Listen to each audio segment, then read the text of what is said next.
Yeah, I am in love with the beach armor. I fear I will not get anywhere high enough to get any of the holofoil weapons, but the beach armor, like I was sitting here trying to play which shader will make my little rubber ducky floaty around my waist on the Titan actually a rubber ducky color. So that was a good fun trying to find the proper yellow for the rubber ducky. Can't say I've gotten there yet. The godly array is good. There's a couple of those that were close, but I haven't quite found the perfect one yet. Do you have your Solstice armor on which classes, and do you love it? And by the Solstice armor, I of course mean the beach getup, not the same Solstice armor that we had in 2019 or whatever. No, I have not bought my Eververse armor yet. I've just played as much as I can and got my Solstice currency to get the armor. Got up to 500. Realised it doesn't go any more than 500. So then had to buy the armor, and then realised I then had to regrind and get more of the armor currency to make it glow. So that's the step I'm on at the moment. Haven't got the Eververse stuff, but I did get some holofoil weapons to drop. I got a tier 4 bow to drop. I got the Fortunate Star. So, ooh, nice. yeah, Does it have that's good where we're perks at. on it?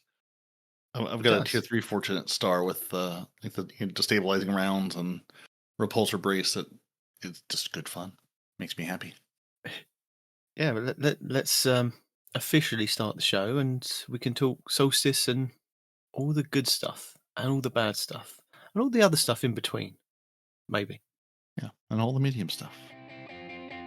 Welcome to the Two Titans and a Hunter Destiny 2 podcast, a show dedicated to bringing you the latest intel, the mightiest news, and the boldest opinions from the farthest reaches of the Sol system. Whether you're a bright-eyed new guardian, fresh from the Cosmodrome, or a battle-hardened veteran of the Red War, this is your Destiny destination. We'll arm you with tips, tricks, and tower-worthy tools to help you triumph, thrive, and revel in the glory of the fight. So without further ado, let's get on with the show. So I'm 19 man. He's Peroty. Wait, Yep. no. I'm Peroty. He's 19 man. Yes. We're here. Yep. We're here to talk about Destiny. We are Two Titans and a Hunter. Yep. Yeah. That's what we're here for. We are. So welcome. You've really thrown me off now. Solstice. Well, before we get to Solstice, shall we finish talking about Arms Week? Because Arms Week kind of came last week, and I had quite a few gripes with it, and I was like, I'm not happy that this is an event where you can't actually get tier 4, tier 5 loot unless you're kind of high level, and it turned out that, you had to progress your Guardian rank to a certain level to actually get some of those for such a short, limited time event. And then Solstice, on the other hand, has come along and has gone, you know what, we'll throw all those rules out the window. If you're at least this level, you can get tier 3 and tier 4. If you're this level, you can get tier 4 and tier 5. It's like amazing. Now, that's what an event should be like. But Arms Week, I kind of got to the end of Arms Week and managed to kind of grind it all out and get the reward track done. And I got the triumphs done for the seal.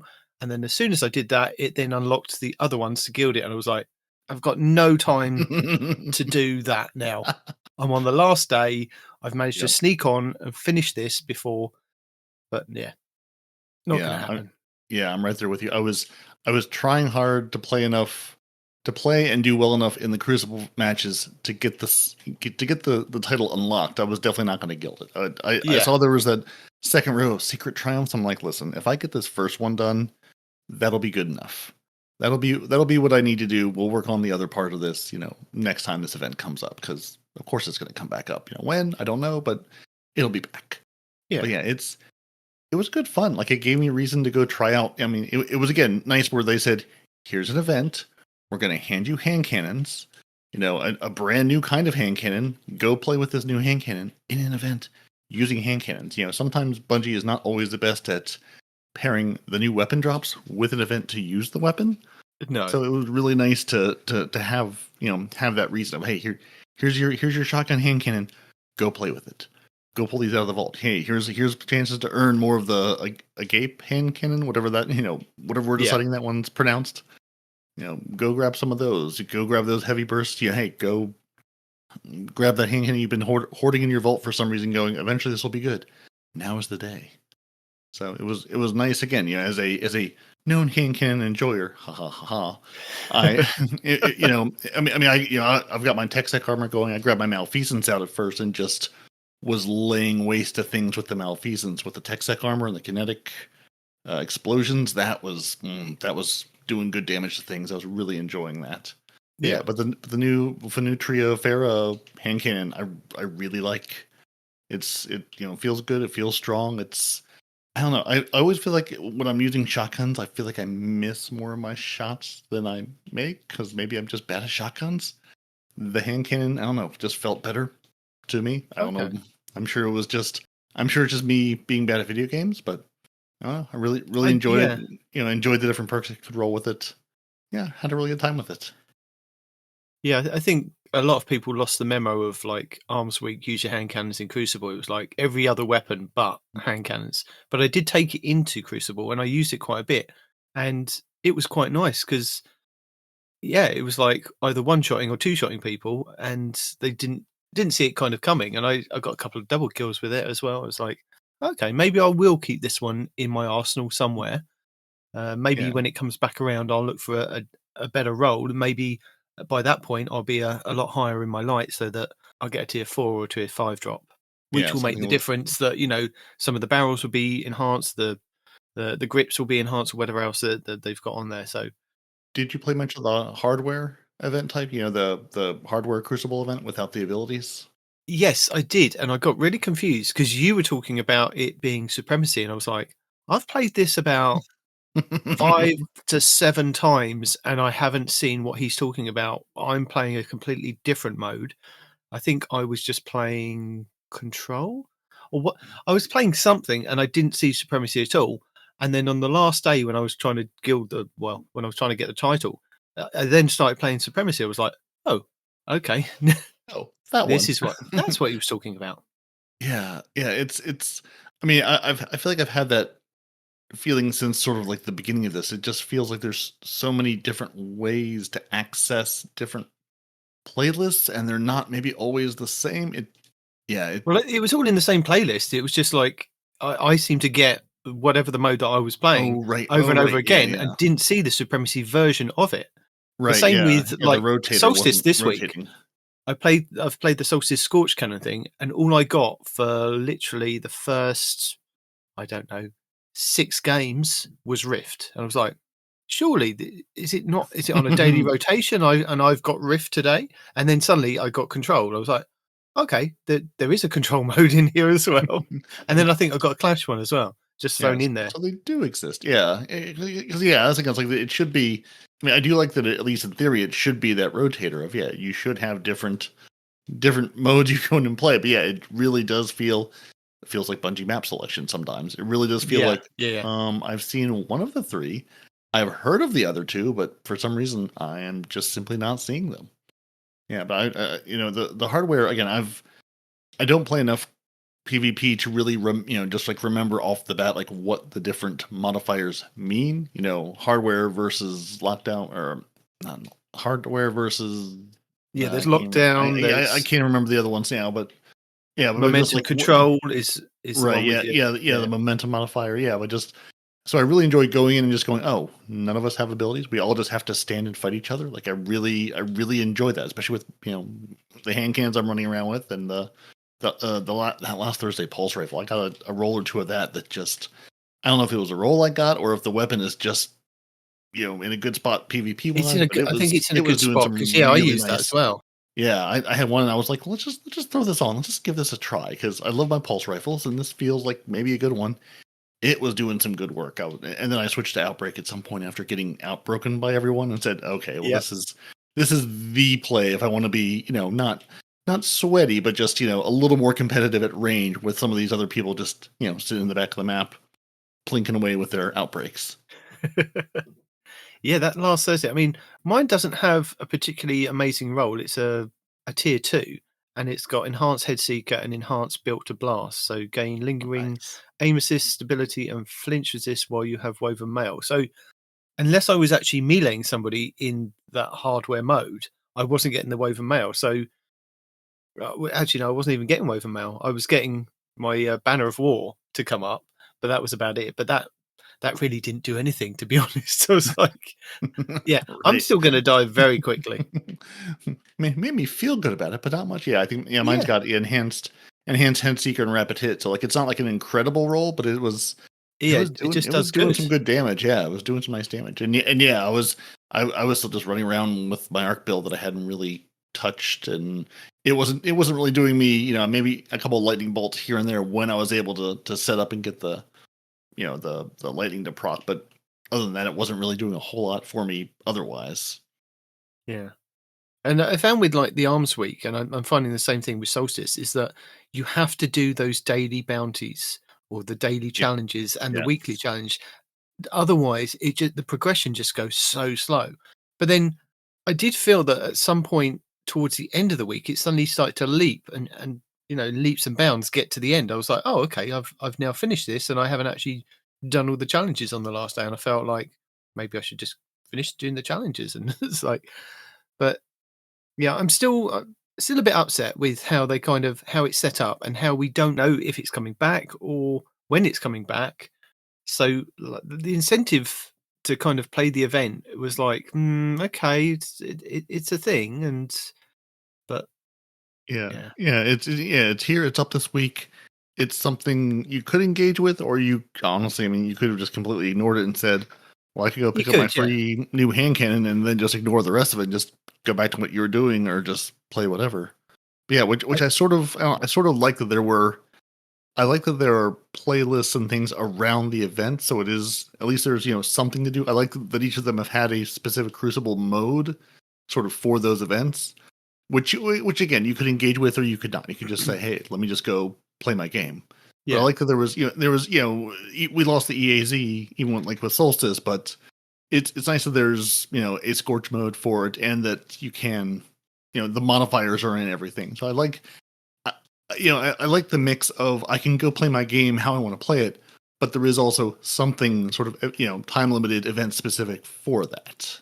And yeah, I had the same thought you did because I was getting toward the end of the week going, I really would like to get this title unlocked, but I am so far away. And then I did a couple of the daily bounty challenges, whatever, and then it was just like, oh, I'm here. So I don't know if it multiplied toward the end, or I don't know if it was just the fact that they give you a whole lot of XP or what it was, but it yeah. was No, nice. It was nice to see that sort of big bump toward the end because I was like, there's no way I'm going to be able to just play enough between now and reset to get this done. And yeah, like you said, I'm assuming it's going to come back at some point. They're going to yeah, feature a weapon, feature a type of weapon class at some point. But yeah, we have no idea if that's next year, next month, next expansion. When that might return.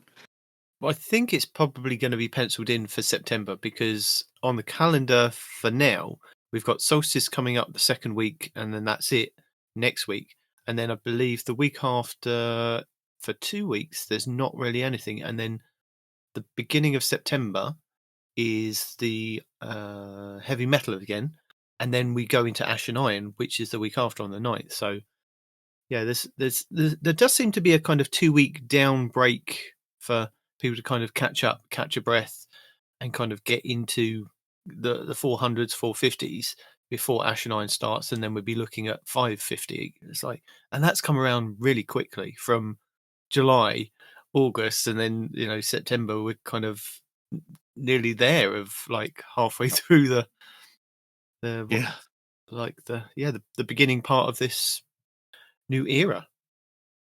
yeah, it's gone. This summer has gone extremely fast. Yeah, I don't know how we've gotten to where we are, but it's gone very quickly. And yeah, I've had a great time in the time I've been able to play. With the game, it's I understand the people who are at the top end, and even Bungie said this week one of the issues was, hey, if you're at exactly 450 and you're getting a drops of things, it's not dropping the way we expect. So just another reason, just go play your game, because at the end of the day, you're grinding for all this. But what are you grinding for? What are yeah. you grinding to take this these weapons into?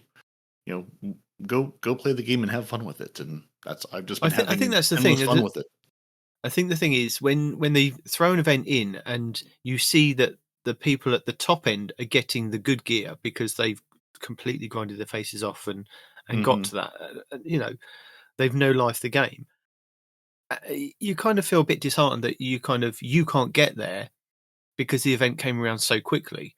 For like the casual gamer or just like the gamers that I think what Bungie or what Destiny has kind of turned into is kind of this casualish kind of game where you can grind your face off and get to the top level really if you put in the effort, but you can just kind of play it nice and slow and still enjoy the game. And I think that's the problem, is that there's that kind of the people that need it and want it all the time, and the people that are kind of just taking their time and playing. And I think Arms Week would have been better to come up after Solstice, if we'd have had Solstice maybe for 3 weeks, and then that way people could have grinded to a point, like casual gamers grinded to a point, and then if Bungie had been a bit more explicit, like get your Guardian ranks up, get this, and you have more chance of getting those tier 3s, tier 4s, and even tier 5s towards the end of the Solstice event, I think people would have been a bit more excited, and they would like, hold my beer, don't worry, a couple of weeks time you're going to have Arms Week, our first Arms Week, and then that will be dropping higher tier gear if you're at such and such level. I think that would have been a little bit more of a good progression for people to kind of get into it.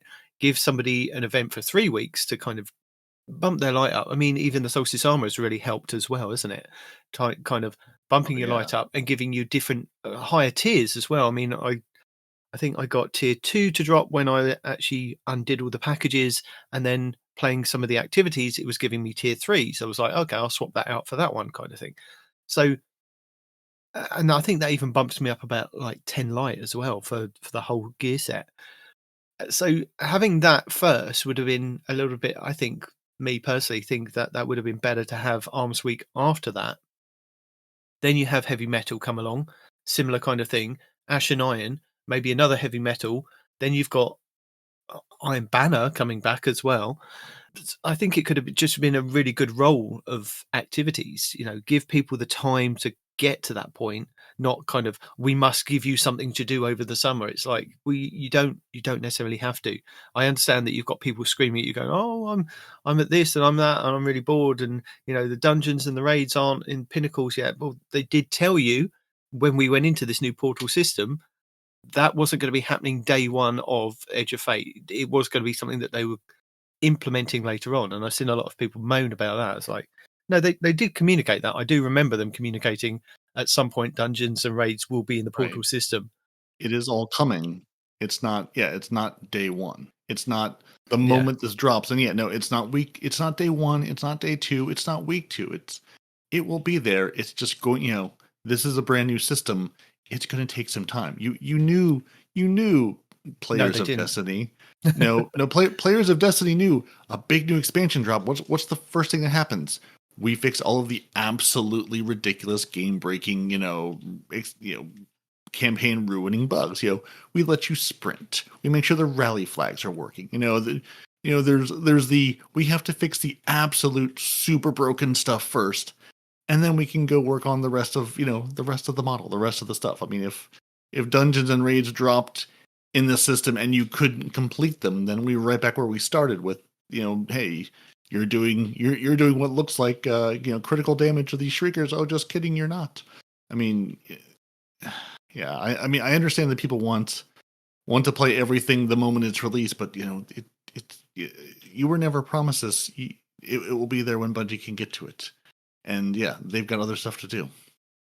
I think the problem is, though, that Bungie didn't communicate that they would be taking out the rotations for the dungeons and the raids. I think that's the thing. Like the Pinnacle dungeons that we had and the Pinnacle raids that we had, like 2 of each week, and they were on set rotation. They're not there anymore. So you can just kind of go in and do them at normal or master and do your triumphs, because even that, the rotations for the triumphs or the challenges that you could do in most of the raids were on a weekly rotation. So one week you'd have challenge 4 in Vault of Glass, and then challenge 5 in Kingsfall, and then the next week it will rotate back to 1 and 1. So it just they're all kind of up all the time now, which I think a lot of people are like, well, there's no incentive to go into those old things apart from maybe getting some of the adepts and maybe getting the exotics that I'm kind of missing. But there's no actual kind of pinnacle or power progression incentive to go back into those. Right. Yeah. Yeah. Exactly. It's stuff there that you can play for. Yeah. If you're trying to get your Vex Mythic class to drop from VOG, you can still do that. But yeah, there's no power grindy reason or tier 5 weapon reason to do it right now. Which, I mean, it's yeah. I don't know. Yeah, I know. But yes, it's Arms Week. I think towards the end, I was kind of actually enjoying it, but I still a bit upset that I was missing out and kind of getting the Holofall versions. I mean, I only got the ones that they gave you from the track, which were good. They're not, game breaking or had amazing perks like some other people that were able to get those ones to drop for being such a high light. So, it was what it was. And I think I did hear that somebody was talking about the next time it comes around that it's possibly the sword's going to be coming when the next time we have Arms Week. So interesting. Yeah, I mean, I do kind of wish it were longer than a week. I mean, and maybe it's because it was right here at the beginning of the new expansion, but it did feel just like very rushed, very much like, okay, you're here, like some of us just finished the campaign. Still have 1,000 story missions to do on Kepler that are sitting here begging for our attention. Just played the Civ for the first time, and now I have a whole event to do. Which I mean, some of it is just some of it is just go play the game with hand cannon. But yeah, it was just like, here's an event. I mean, I'm sure you feel the same way. Have the fear of missing out. Of, well, here's an event. I would like to do it. There's a track. There's a weapon drop at the end of this. There's material. There's things I can go earn in this game that I really enjoy playing. So I would like to have a chance to do that. I know some folks in our Discord were like, hey, I'm working, I'm working in places where we're cleaning up from storms, or just, my work is really busy right now and I just don't have the time or the bandwidth, or my kids are home, so I just don't have the time to sit in game right now. And then I have this whole 1 week very limited event that feels like, oh no, play the event or it's gone in a week. Sorry. It's just, I think, and again, you can't make everybody happy, as we just spent the time saying, for all the people who are sitting at 400 going, what do I have to do? Where are my pinnacles? I mean, but just the brand new event only being a week long, I wish it were a little longer. I wish it was, I don't know, just, or had Arms to, Fortnite, not Arms Week, Arms Fortnight. Yeah, Arms Fortnite, or at least like over 2 different weekends. Like, I think sometimes the not having, the one weekend maybe good, but then the next weekend, oh well, if it was just still up here, I could have hit it then. But yeah, I don't know. It just it did feel very quick. I mean, again, it wasn't like the greatest activity in the world or the most rewarding, but still, it was just, or even if you're just a title hunter saying, hey, I would like to get this title done, which required a good amount of time, because one of the components was like playing enough of the Arms Week hardware event to get that bar filled, which, if you happen to be good at PvP or luck out on good teams that play the objective, could go really quickly, or could go really, really painfully slowly if your team was slaying out but not winning much. So it's just like, you're watching that bar. I think, as Blue said, I can confirm each loss takes that bar up 7%. He's like, because I've been playing and that's all we've been doing. Because again, even when you have good people on your team, I think even winning was 7% as well. Was it? Okay, yeah. I didn't win enough games to really be able to tell, or really to remember to look. Blue and I did do a little bit of very unofficial testing this week with the, is there any reason to wear the Solstice armor while I'm playing Solstice? And the answer seems to be no, because I was running around with just my full tech stack armor on, and he was running around with, I think he has 3 or 4 pieces of Solstice armor. Maybe it was between 2 and 4. I can't remember what he had on at the time, but some of the Solstice gear. And we were trying to look at our drops of the Solstice alloys at the end, and we were getting the exact same drops. Maybe 1 or 2 different, but I mean, it was like, hey, we did this pinnacle activity, and I got 41, and you got 40 or 41, or 42. So I mean, it wasn't like you were getting significantly more, significantly less for wearing the Solstice armor. Because that was my question, is like, should I have at least 1 piece of this on? Is that going to increase my drop for anything? And it seems like no. I haven't really seen anybody No, I don't think there is. saying one way or the other. So yeah, it doesn't don't feel compelled to swap your arm around. The only thing I've done is just swap my class, basically swap my class over to solar and just run with that this week. I'm not even running a build. I just said, Yeah. let's put on tech sec armor and just roll with that and slap on solar and then get real confused when grappler comes up. Yeah, I got confused with that. I was like, why have I got? And I'm on. Oh, I'm not going to question it. Just roll with it. Maybe it's a bug. Did you pay attention? No, I didn't until today, and I was like, oh, okay, that's why I had that. Yeah. No, Blue and I literally we're sort of looking at each other, going, "Is this a modifier? Is this a bug?" Honestly, at this point in the game, could be either one. Because we loaded into. I think maybe just like the Fireteam ops, match made rotator thing, and it was like, why do I suddenly have 3 grapples on my solar class? And he's like, yeah, I've got the same thing, and it's kind of ruining the build because it involves using my grenade. I'm like, well, so I was like, let me cycle through all my subclasses. I was like, it's the same on all of them. It's like, so there's gotta be a modifier, and of course after we ran the battleground or whatever it was, I looked and I said, oh yeah, sure enough, grappler is a modifier you can apply to things that gives you three non-combatant or non-combat or I think a non-damage dealing grapple effects in the grenade slot or whatever the wording is. But yeah, it really caught us off guard, going, why, what happened to my grenade? Why is that a thing? So I was making good use of it, grappling all around the map, but it wasn't really working well with my throwing hammer. I was grappling and then throwing hammer at people and didn't quite have the same effect. I believe Crucible gives you 15 of your Solstice ingots. Are they? I think that's the. Are they ingots? Yeah, I think they're ingots. Yeah, Crucible gives you 15 per game, as far as I'm aware. Doing solo ops gives you 25 per completion of whatever you're doing solo ops. For Fireteam ops, I was getting like 28 to drop. So I'm like, okay. So solo ops is the way then. 25 and do it in under 5 minutes, or get 28 in something I'm doing 10 minutes. I'm like, it's a no-brainer. I'm just going to do some solo ops and grind those out. So yeah, that does seem to be kind of the way the game is going right now. The best way to progress is alone, is doing the solo op stuff, which feels, I mean, it feels like it feels weird that that's the best way to progress, is doing things alone.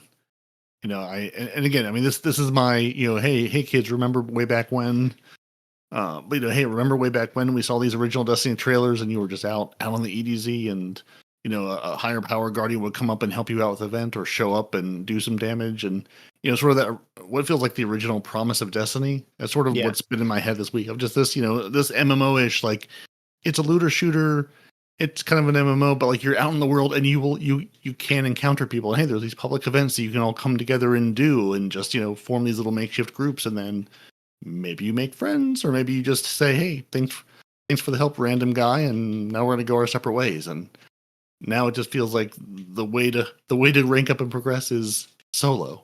And then you can take your solo earned gear, then back to your group of friends to do your dungeons or your raids or your pinnacle activities. But it feels weird that that's sort of the way it's tuned now, to sort of go play alone. Which again, I mean, there's plenty of people, which is not to say this should not be a thing, because there's plenty of people out there going, I don't have a fire team. I don't have 2 or 3 people I can get on with and do things. Like, I'm not saying there should not be a way to progress solo. It just feels weird that it's sort of the only way, or the most efficient way by far. Most efficient way, yeah.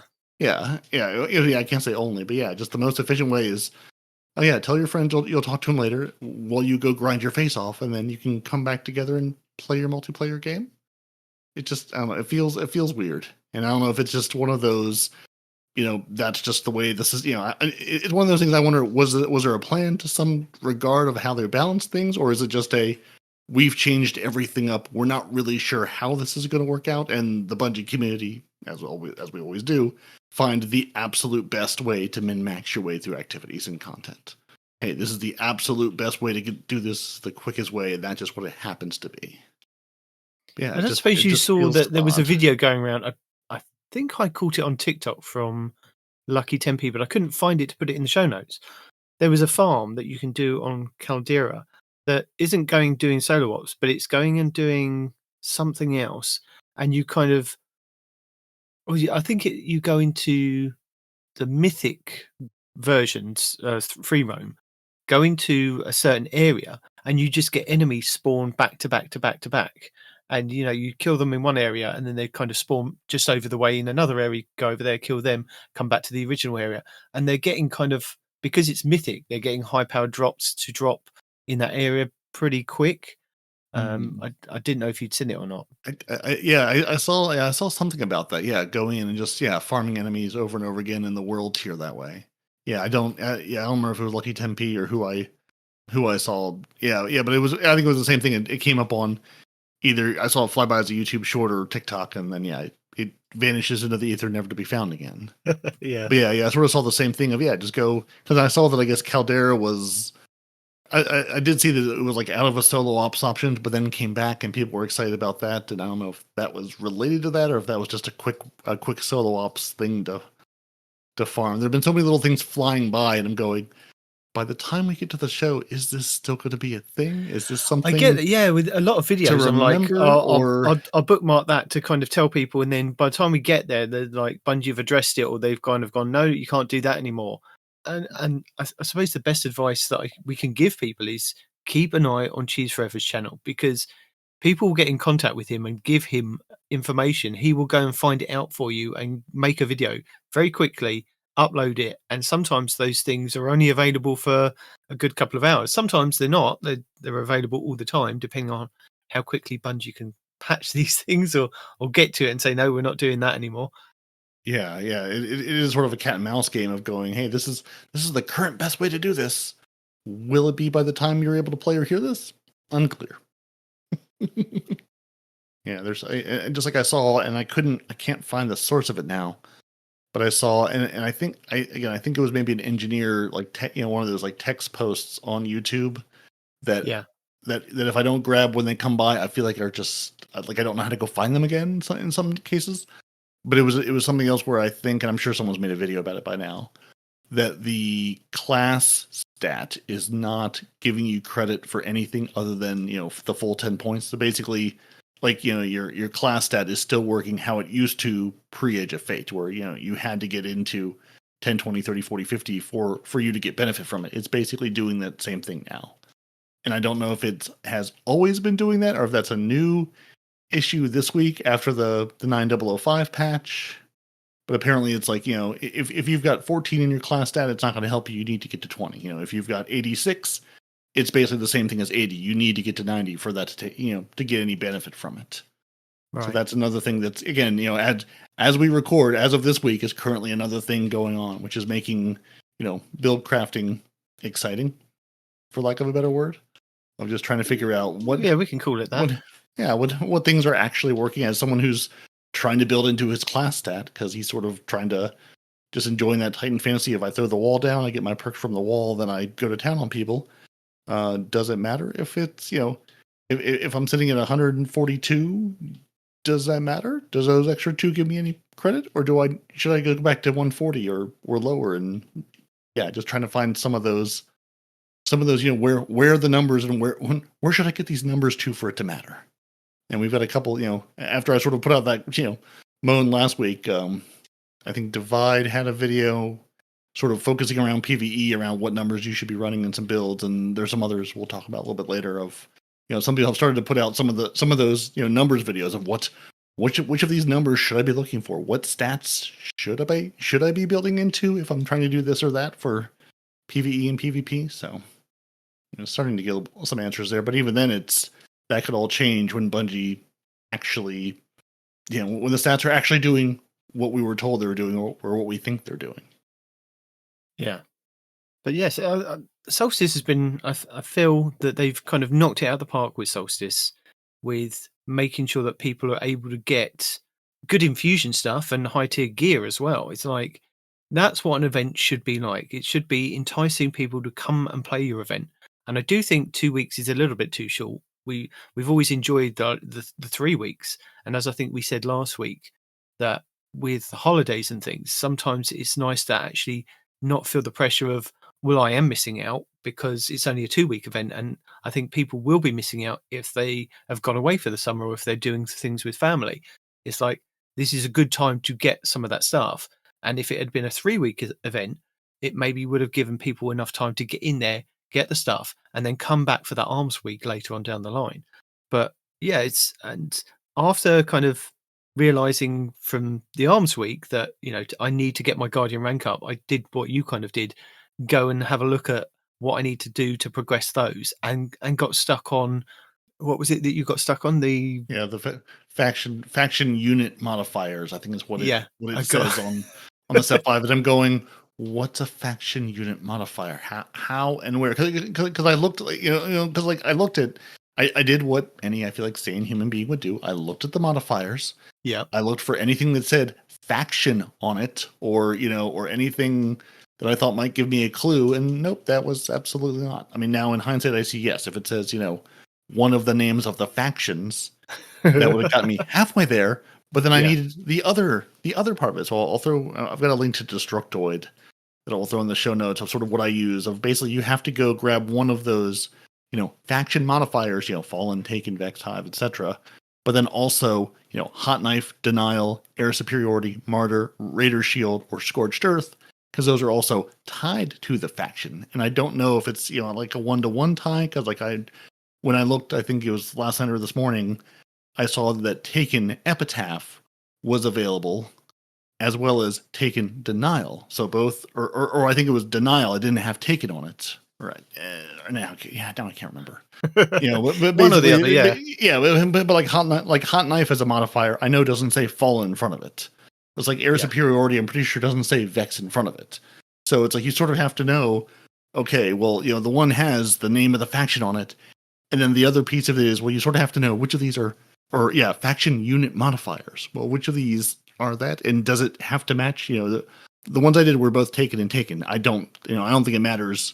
I don't think they need to match. I think you just need to choose to. But it's like, I shouldn't have to look this up. I mean, I'm glad people are out here writing articles on it, because I got to the point I'm going, I've run 4 of these confluxes and I'm not getting credit. What am I doing wrong? So let me go to the internet and find out. Yeah, I had to go to Reddit and have a look at Reddit. I was like, okay, so that's what I need to do.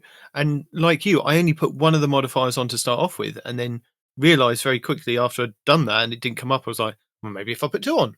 It's like trial and error. Right. Yeah, exactly. And going, again, my favorite game of, am I doing it wrong, or is it a bug? Because it could go either way. So yeah, doing it wrong, as it turns out. But yeah, the armor's very nice, and yeah, it does seem strange that they brought back a 2019 armor set for Solstice. It's like, okay, we didn't want to kind of make a new one. I mean, it's been out of the game for quite some time, so maybe people didn't already have it as kind of glows or whatever versions of it. So, and it's an Armor 3.0 set, which have decent perks as well. So if you're running a solar build, they're really good.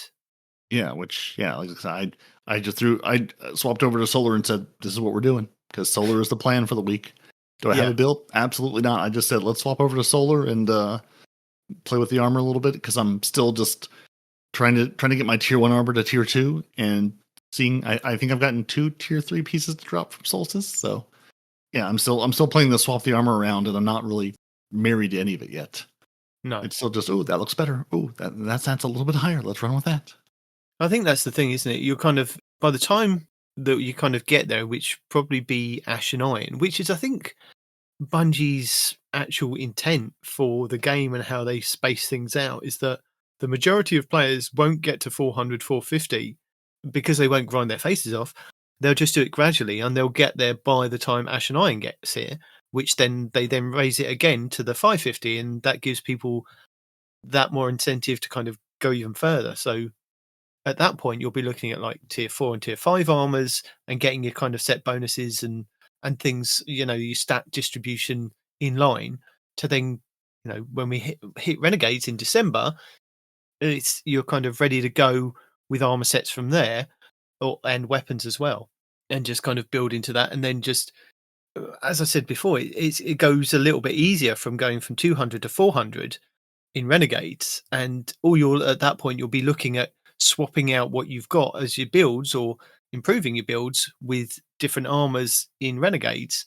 So you'll be swapping your tier 5 for other tier 5s in Renegades if you're kind of going to be doing that, so you get the bonuses from your artifact. Yeah. I mean, it feels like a nice progression. You've got this time because again, most of us are not sitting here at 400 or sitting here going, what do I do now? I'm at my pinnacle. It as far as a player looking at this and saying, let me plan out where am I trying to get to by then? Being 400, 450, whatever by Renegades feels very sane. Looking at these numbers, it's going to take you this many hundreds of hours. Well, yes. Over the course of a week, that feels insane. Over the course of 2 or 3 months, that feels more doable. Over the course of 5 months, that feels fine. It's we've got time to get there, and I'm still the people I'm playing with are maybe 50 points higher light than me because they've had more time to play. I mean, maybe like no one I'm playing with is sitting at top level. No one I'm playing with is sitting here going, well, I don't know what to do. I'm just waiting for the pinnacle stuff to come out. Like, they're playing the game. They want to play with people and just have a laugh. Like, I still love that the fire team will bring you up to the highest light level of the person in your fire team. So it isn't like, oh, sorry, I couldn't get on and play this week. Now I'm 300 or 200 light below you. Let me go grind my face off on solo ops for 3 hours. Then I can come back and we can go do something. No, we could jump right into pinnacles. Yeah, and the difference is you may not be getting the best reward for playing with me, a lower light person in that pinnacle, but we're still going to get the pinnacle done. You're still getting loot from it. You're still having fun playing games with people, which at the end of the day is kind of the point. Play with each other, have fun. It's a game. Enjoy yourselves. Yeah, I think that's the only thing, isn't it? That Bungie have kind of missed out on getting incentive for people to play together. It's fine to kind of raise somebody's light level and be able to kind of do stuff together, but it would be nice if the drops were helpful to both people to give them more incentive to work together. I heard somebody were talking about I think it's the new Conquest seal, that you get those 6 missions to do as you kind of progress through your light. And the first one, I believe, is Devil's Lair, because I had to go and do that one. And I did that one solo. That wasn't too bad. And the next one's Empire Hunt Warrior, I think. And people were saying, once you've done it, it then kind of grays out and locks you out of it. So if you join somebody else that's also doing it, or that, you join their fire team and you go through it, you don't get any rewards if you've already done it. And that just seems to be asinine. It's just, what's the whole point? If you want people to play together and work together. So me and my other 2 friends have already done it, but I'll come and help you. But there's no incentive for me to kind of come and help you apart from just helping you, kind of thing. So right, I think that's one of the things that people are a bit upset about. But and that's something they've got to address. I mean, because there's no point in Sherpaing somebody through, or even just running through harder content with people if it's not beneficial to all of you. There's no point to run things. You can run things just for fun to a point, but like it has to be beneficial to both people. At least give me something. Maybe it's not the tippy toppest tier 5 or something, but like especially on the Conqueror stuff, the Conquest stuff, like it's it's stuff people are going to be doing to get it done at different times. Like that just, I mean, that to me feels like just an oversight, a bug or something, or a hey, this is all brand new. Hey, we need to make this work. Now we can go back and adjust the playing with each other bits of it.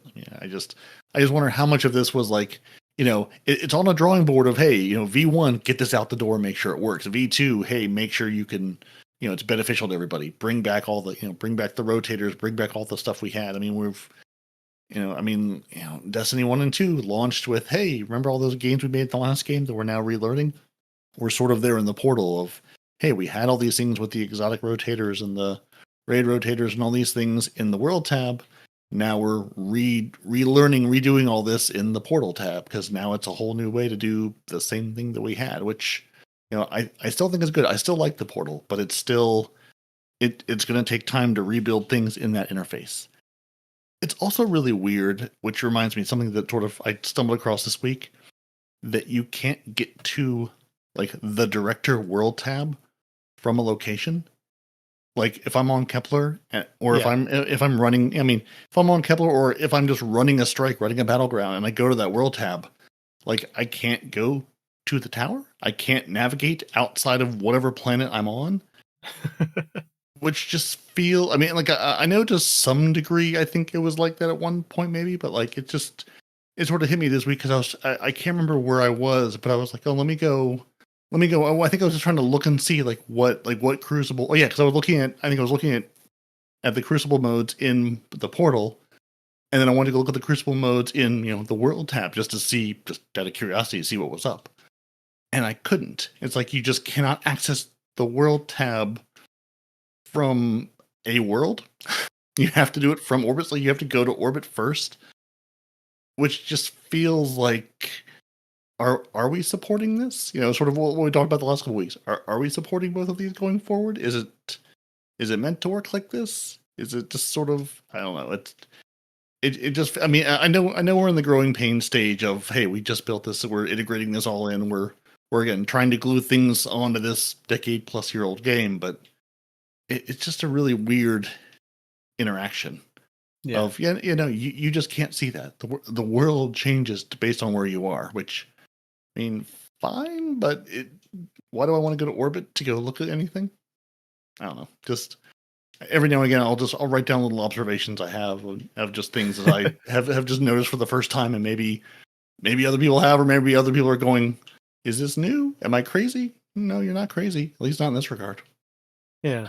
I've heard a lot of people sort of complain about the portal and it being events and activities that we've done for literally the last year, 2 years are just in there.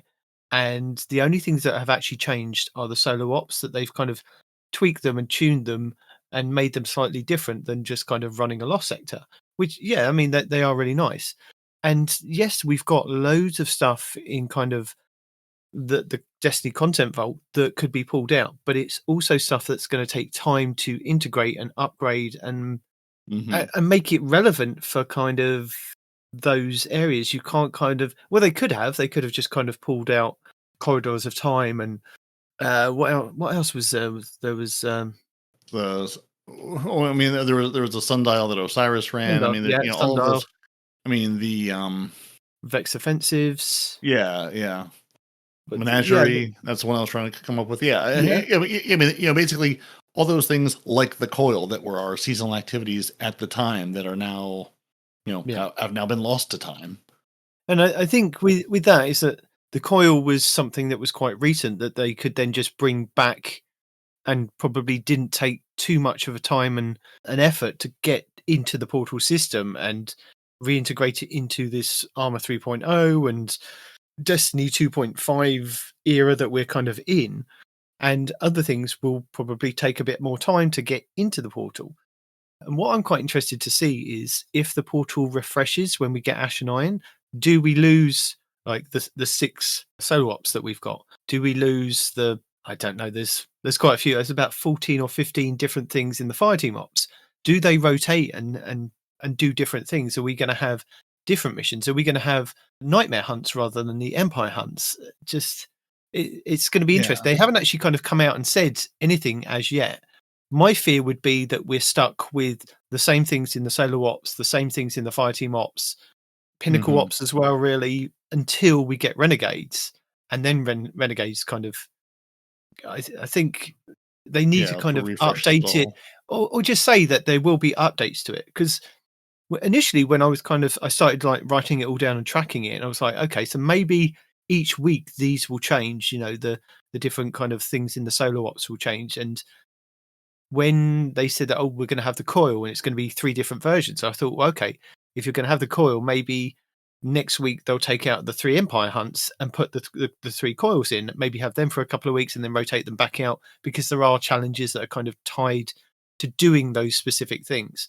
But it looks like it's just going to be the stuff that's there. And looking at the challenges and the triumphs that kind of correspond to this first part of the episode and season, whatever, what are we in now? Season, sorry, reclamation season. Right. I think it only goes up to week 7 in the challenges. I've lost my light.gg challenge thing now. But yeah, I believe it only goes up to about 7 weeks in the challenges. Yeah, 7 weeks. And then I think once that's done, we'll then get some more challenges and it'll kind of move on. So yeah, sometimes we get like 13 or 14 weeks of challenges. So it looks like it's going to be one of those things that it will refresh every 7 to 8 weeks when we get like the half season. But it would be nice to know if we're getting different stuff. Maybe they will tell us closer to the time, but I think I've as I said, I've heard a lot of people complain that it is the same stuff that we've done in the last year. I mean, the coil was literally last Christmas. We've had battlegrounds, we've had strikes. Devil's Lair has been here since Destiny 1.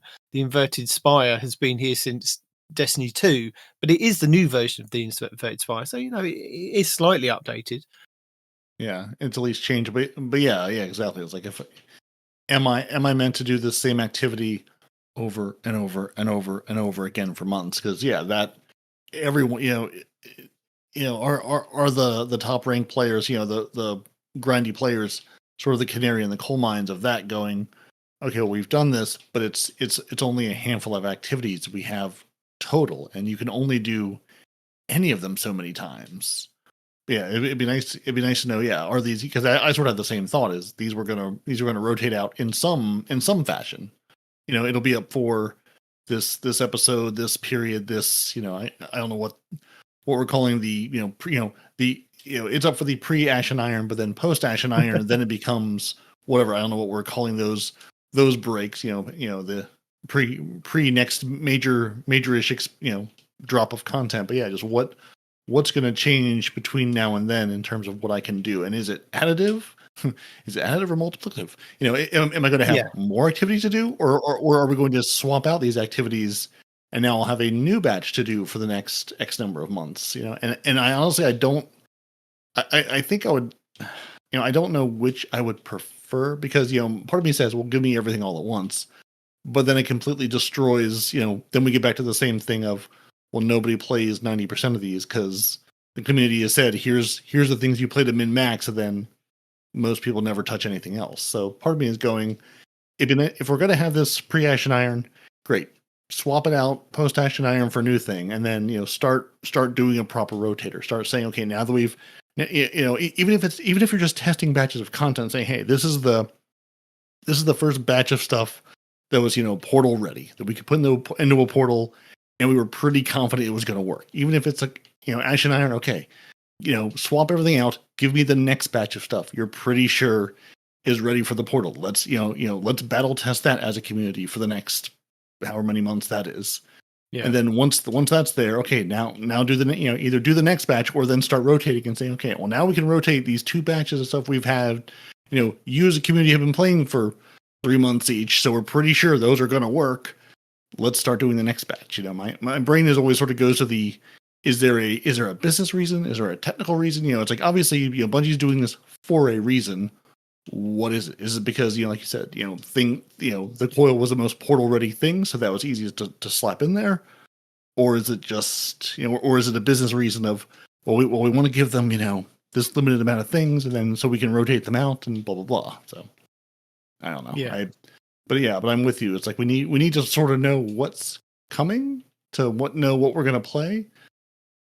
Since that is, there's just really no reason to do the older not stuff. specifics, but maybe just say, right. Those things that are in the Fireteam ops, the solo ops, where you're kind of going and getting those data pads, because there's a lot of data pads that are hidden in all these different locations for the challenges for the first couple of weeks. You need to get those done before Ashen Iron turn up, because that is all being refreshed. Some of them might still be there, some of them might not. That would be just something nice to know ahead of time. And I think that would help the community go, okay, so it is something that's going to be refreshed every 7 weeks. I'm on board with that, rather than, oh, I've played this thing for the last year, I don't want to see it again. I mean, the same with the Pinnacle. We've got the Whisper, which is also on the Director, which makes no sense, because I think we've also, there's another one on the Director, I can't remember off the top of my head. Is it the... I want to say it was Starcross, but I don't know. Let me have a look. It's the Yeah, it's like I mean, it would help the community Whisper prioritize and what to Zero play. Hour. Yeah, Whisper and Zero Oh, Hour Zero Hour, are on yeah, the okay. director, and then you're still getting the rotation each week of the exotic missions. So this week is Starcrossed. I think next week is Presage. So yeah, you're still getting those as a rotation, and yeah, it's just it's really weird. Also, the weird thing was the Wellspring activity has been on a set rotation for like 4 weeks of it's this one, it goes attack, defense, attack, defense, attack, defense Mhm. in a set rotation. It's not deviated since Witch Queen kind of arrived. When Edge of Fate arrived, Until they now? decided that Edge of Fate arrived and they went backwards on the rotation, and it completely threw me out. I was like, huh? It no, it should be that weapon. And then I had to wait each day to see which weapon it was to see what rotation they were doing rather than I'm like, why? Did you just reverse this or Yeah. Dreaming City Curse has always been like weak, medium, and strong. That still stayed the same. The Trove Guardians, the Nightmare Hunts, everything else. It was like, Oh. but the Wellspring just suddenly went backwards. I was like, no, what's wrong with that? Did somebody put an ascending where they meant to do a descending or vice versa? Do we swap Yeah. the order of these things? Yeah.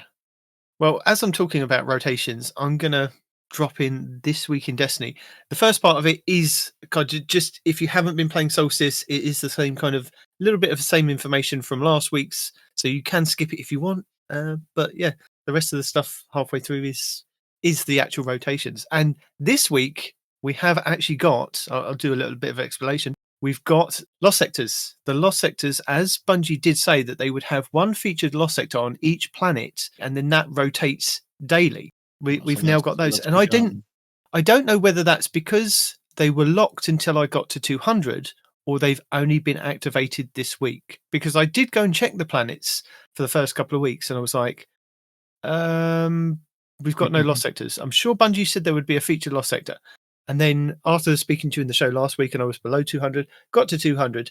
This week, there seemed to be Lost Sectors, and I don't know whether that was a me thing or it was a Bungie thing.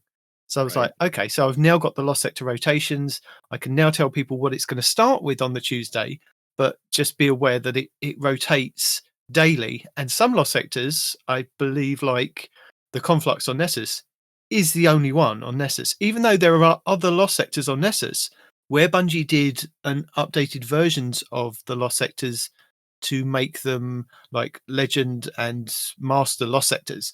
They didn't update some of the other ones. So we've only got the Conflux on Nessus, which is that one that can only be Legend and Master. Whereas on Dreaming City, you've got the 3 or 4.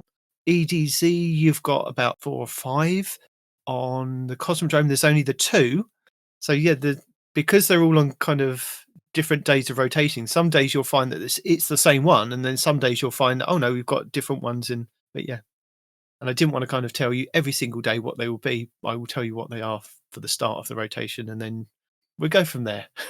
A lot of explanations. Yeah, lots. Yeah, that's. I've sort of been keeping an eye out for some of the just like explainer type content. That hey, everything has changed over. How do these things work now? Because I think there's we have such a nice glut of power level to 450, how to get the best drops, get to tier 5, and it's like, what if I'm just trying to understand how my game works, my game that I've been playing forever. How do these numbers work? What's rotating? What's worth doing now? Yeah. So I'm glad that you're still continuing to focus on just what's out there, what's available, and did it become available at 200? Is it something different? Because I have no idea either. I honestly, other than playing a couple matches of Gambit, one because I have a diabolical need to continue to make that rank go up for the title, and two, I just am curious if anything is new, different, changed, bugged. Haven't really touched the world at all. Like it's there, but I'm going, is there any reason to touch any of this content? Because if it's not, I mean, it's going to give me a slightly higher, it makes the number go up to a point, but now that I'm above 200, does it even make that number go up anymore? Which I don't know. Well, the thing is with that, it will make the numbers go up, so you can infuse like old legendary gear that is power level. but if you get something that is of your level or something you don't want to infuse, you just want to dismantle it. You'll only get enhancement cores. You won't get the unstable enhancement cores. You need to get the new stuff with the little blue cross, with the little blue cross on it to say, Right, oh yeah, if I dismantle that will give me the unstable cores. So at the moment, the expert loss sectors will give you enhancement cores. If you're solo, you get a chance at the exotic engrams still, and you also get legendary weapons. And I don't believe they've changed or added any weapons to those, but it's obviously something they're going to be looking at, because if they're going to be giving us stuff, like they said, they're going to be focusing on the portal and the world stuff. The world stuff also then needs to kind of been dragged and brought up with us as well. So like the raids rotations, the dungeon rotations, the lost sector rotations, stuff that's happening like with the Wellspring and like the 3-day curse. If those things were kind of updated with stuff that was relevant, I think that would kind of help the world portal part. But anyway, as I said, here it is now. This is going to be This Week in Destiny. This is your weekly rundown for the Edge of Fate, Week 5, starting on August 12th.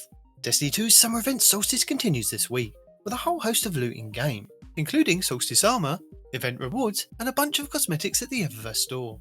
And if you haven't started the celebration yet, you can do so by visiting Eva Levante in the Tower Courtyard, or by opening the event home in the portal. Once you've seen Eva and picked up the quest, you'll be able to play this year's Solstice, which is a little bit different than in past years. No longer do we have access to the European Aerial Zone and the Bonfire Bash event, but instead we'll be able to play activities in the portal with a plethora of special Solstice modifiers, including Hot Potato. Carryable solar flares occasionally drop from defeated combatants. Passing it between players increases the amount of damage it will do. Fired up, dealing damage and final blows from solar sources raise a heat meter. Once full, your weapon causes solar explosions. Class Healing, heal yourself when using your class ability, and Igniter. Precision hits against scorched combatants cause ignitions. These modifiers will rotate daily in Portal match-made activities, but can be selected any time within the custom difficulty selection, with one exception. Hot Potato will stay on each day for Portal match-made activities. And in the Crucible Ops we have the new Solstice Scorched Crucible playlist, where everyone on both teams will have a Scorched Cannon, in Clash, Control, and Rift game modes. This year's rewards have had 2 new weapons added to the Solstice loot ball, the new aerial denial frame strand grenade launcher Festival Flight, and the new solar lightweight frame submachine gun Yeartide Apex. Both will be available in standard and new blue and gold Ocean Wave holophile versions. Also returning this year is the void lightweight frame bow Fortunate Star. This year's Solstice armor sees the lustrous armor set return for each class, with a new Armor 3.0 set bonus system. 2 pieces of armor will give you the perk Photogalvanic. Receiving healing temporarily grants your solar weapons increased flinch resistance, handling, and reload speed. And 4 pieces of armor will give you the perk Cauterize, where rapid solar final blows heal you. You can also upgrade your Solstice armor with Eva Levante's Solstice Forge to give them the unique glows, and customize your style with the new Universal Ornament set in the Eververse store, along with a host of previous Solstice items available for Silver and Bright Dust. This year features colourful beach-inspired armors for each class. Titans rock bright blue swim shorts, inflatable shoulder pads, and even a yellow duck floaty strapped to their waist. Warlocks are in full vacation mode with a straw hat, balloon animal accessory, and a tropical pattern wrapped into their robes, while the hunters look like deep-sea divers, suited up in wetsuit-style armour with wave decals, a safety ring, and built-in goggles. Also available this year is the Grillmaster Ghost Shell, the Megaladash Skimmer, the Titanium Tyrant Sparrow, the Flying A Ship, with a wide variety of Solstice-inspired emotes, and bundle of shaders available for silver only. Players can level up their Solstice event reward track, which is now included in the Portal system, featuring updated challenges and an updated reward track. Challenges for the event include Solstice Supernova, Scorching Hot, Strike a Match, The Fire Within, Solar Flares, Speed of Sunlight, Sensational Explosions, Solstice Getaway, Sunburns, Solstice with Sunburn activities. Solstice also comes with a new and improved reward shop. By completing the event triumphs, you'll also earn the unique Solstice seal, titled Flamekeeper. This year's triumphs are A Sunny Score, Sunlight 'em Up, Around the Sun, Beneath the Sun, Solstice with Yourself, Night of the Solstice, Sublime Glow, Hero of the Solstice, Heat of the Crucible, Solstice Vacation, Like a Phoenix, and Forged in Sunlight. Solstice is available until the daily reset on Tuesday, August 19th. In the Crucible Ops this week will be Solstice Scorch, Competitive, Control, and a variant of Cutting Edge. Trials of Osiris returns at the weekend on August 15th, with other non-featured modes found over in the Crucible Director. In the Solo Ops we have Skywatch, the Salt Mines, the Conflux, Creation, K1 Logistics, and Caldera. In the Fireteam mods, we have the Strikes of Liminality, the Devil's Lair, Proving Grounds, Inverted Spire, and the Glassway. Battlegrounds Oracle, Foothold, Delve, and Conduit, Empire Hunts the Warrior, Technocrat, and Dark Priestess, Savathun Spire Offensive, Onslaught Widow's Court, and Midtown with the Coil. And in Pinnacle Ops this week, Exotic Missions Starcross, with the Wishkeeper Bow being the main reward, and the Season of the Wish weapon set, the Whisper, with the Whisper of the Worm Exotic Sniper being the main reward, Kel's Fall, with the Slayer's Fang Exotic Shotgun being the main reward, and Encore, with the Choir of One Auto Rifle being the main reward. On Kepler, we have the new 3-player match-made activity, The Sieve, which is available every 2 hours with a countdown timer on the map. Also on Kepler, featured Mission 1 this week will be Commencement, and featured Mission 2 will be Charge. This week's challenges are Commendation Appreciation, Special Delivery, Makes the Dream Work, Driven Mad, and Mid-Range Calibration. A one-time offer of 200 unstable cores are available to all players, due to an issue during the Edge of Fate's launch causing some players to lose cores. You can claim these from Master Rahul in the Tower. And if you're a returning player, it's worth dropping into see Ada1 in the Tower Annex, as she will gift you 20 exotic requisition orders, which guarantees new archetype roles for pre-Edge of Fate exotics you've already unlocked. Also, don't forget to keep an eye on this Friday at Reset, as his wares have now changed, offering legacy items and 2 exotic armors for each class each week, with a guaranteed exotic class item to boot. For our legacy rotation, the Dreaming City this week is at a medium curse level, which means Petrovenge can be found in the Divilian Mist, and has the Oracle Engine mission for the next week. The Blindwell features Hive enemies and the Plague Kragar. The Ascendant Chant will be the Shattered Ruins over in the Spine of Keris. On the Moon, the weekly story mission is a mysterious disturbance. The Drove Guardian is located in the Anchor of Light, while the Wandering Nightmare is the Nightmare of Jax, Claws of Zevra Wrath at the Hellmouth. Nightmare hunts Skolas, Pride, Omnigul, Anguish, and Zydron Servitude. The Altars of Sorrow start this week's rotation with the Nightmare of Zydron and the Heretic Rocket Launcher. On Europa this week, Phylax the Warrior will be the Empire Hunt, Asterian's Abyss will be the Eclipse Zone, and the Exo Challenge will be Agility. Dares of Eternity Expert difficulty rounds are Fallen, Hive, and Zydron. The Scatterhorn armor set and the Wild Hunt armor set will be available in Dares of Eternity with Weapon Set 1. Arsenic Bite 4B, Blasper 2, Corsair's Wrath, Deafening Whisper, Dire Promise, Enigma's Draw, Escape Velocity, Giant 7 Rifle, Friction Fire, Royal Chase, True Prophecy, and Timeline's Vertex. The Witch Queen weekly story mission is The Ghost, Altar of Reflections Catalyst, and Altar of Reflections Pact. The Wellspring activity will start the week on Defense, with Void Sniper, Father Sin, and Zurich Scorn Raider as the boss. The Lightfall weekly mission is No Time Left, the Partition mission will be Ordnance, and the Vex incursion will be Umshire Park. In the Pale Heart, the exotic mission Dual Destiny is still available for teams of 2 Guardians, where you can farm the mission to earn as many new prismatic exotic class items as you like. The 12th Guardian Match-Made Excision mission is also available, with the Grandmaster version granting the Ergo Sum Catalyst and an Ascendant Shard. With the Edge of Fate, the daily lost sectors have now changed to being 1 per day on each location, rotating each day at reset, and because some locations have 2 or 3 lost sectors, they come up more frequently than those who have more. The lost sector rotation for this week will start with Vale's Labyrinth on the Cosmodrome, Bay of Drowned Wishes on the Dreaming City, Scavenger's Den on the EDZ, Bunker E15 on Europa, K1 Revelations on the Moon, Hydroponics Delta on Neptune, the Conflux on Nessus, Sepulchre on the Throne World, and the Blooming Deep in the Pale Heart. Also, with this new expansion, all raids and all challenges are now available all the time. And at present, there are also no featured raids or dungeons each week. The only ones available for powerful gear are the new raid, the Desert Perpetual, over on Kepler, and dungeons Sundered Doctrine, which can be found over in the Throne World, with the exotic linear fusion rifle Finality Zaga up for grabs. The exotic mission rotator will be Presage, with the Dead Man's Tale exotic scout rifle being the main reward. The Season the Haunted, and opulent weapon sets, plus the Idolian Pursuant armor set. The exotic missions, the Whisper and 0 Hour will also be available in the Legends tab. And that's it for the 5th week of the Edge of Fate. I know what you should be doing or not doing. Doing all the stuff. Always. Well, shall I tell the people what's now that we've told them, this week in Destiny, should we also tell them what's happening this week in Destiny for the 7th of August, 2025? We could, yeah. We can touch on that. We can tell them that, this week in Destiny, the weather is hot. It's another scorcher. And Space Grandma's back on the tower. And that can only mean one thing. Solstice has returned, bringing holofoil weapons, armor glows, and even more hotness. So crank up the heat and get lit in the tower. Because of the glows, guys. Get it? The glows? Yes, Bungie. Yes, we do. So this week we have the update from the D2 dev team. Solstice is live. Updates to the portal. Security updates. Bungie store and rewards. And we've got some things that are broken and fixed. Because who would we be if not? So version of the game 9.0.0 was Edge of Fate. We're now 5 updates into it. Lots of things have changed. The team is still continuing to address issues raised, discovered by you, our players. People doing all the good math work saying, hey guys, these numbers aren't numbering like they should be numbering. Could you number them better, please? You've used a single math. You're going to need to use multiple maths to get there. So I'm glad other people are doing that work, because that's not me. I shoot gun, number come out, and I go, okay, but what's the dev team doing? So in addition to the things that they can find and fix quickly, we've queued up more for our imminent updates over the next few weeks as part of our first post-launch major update planned for the 9th of September. So 9/9. So they're going to restore the color vibrancy to the World tab, which will continue to live alongside the portal as the exploration-focused part of our activity offering.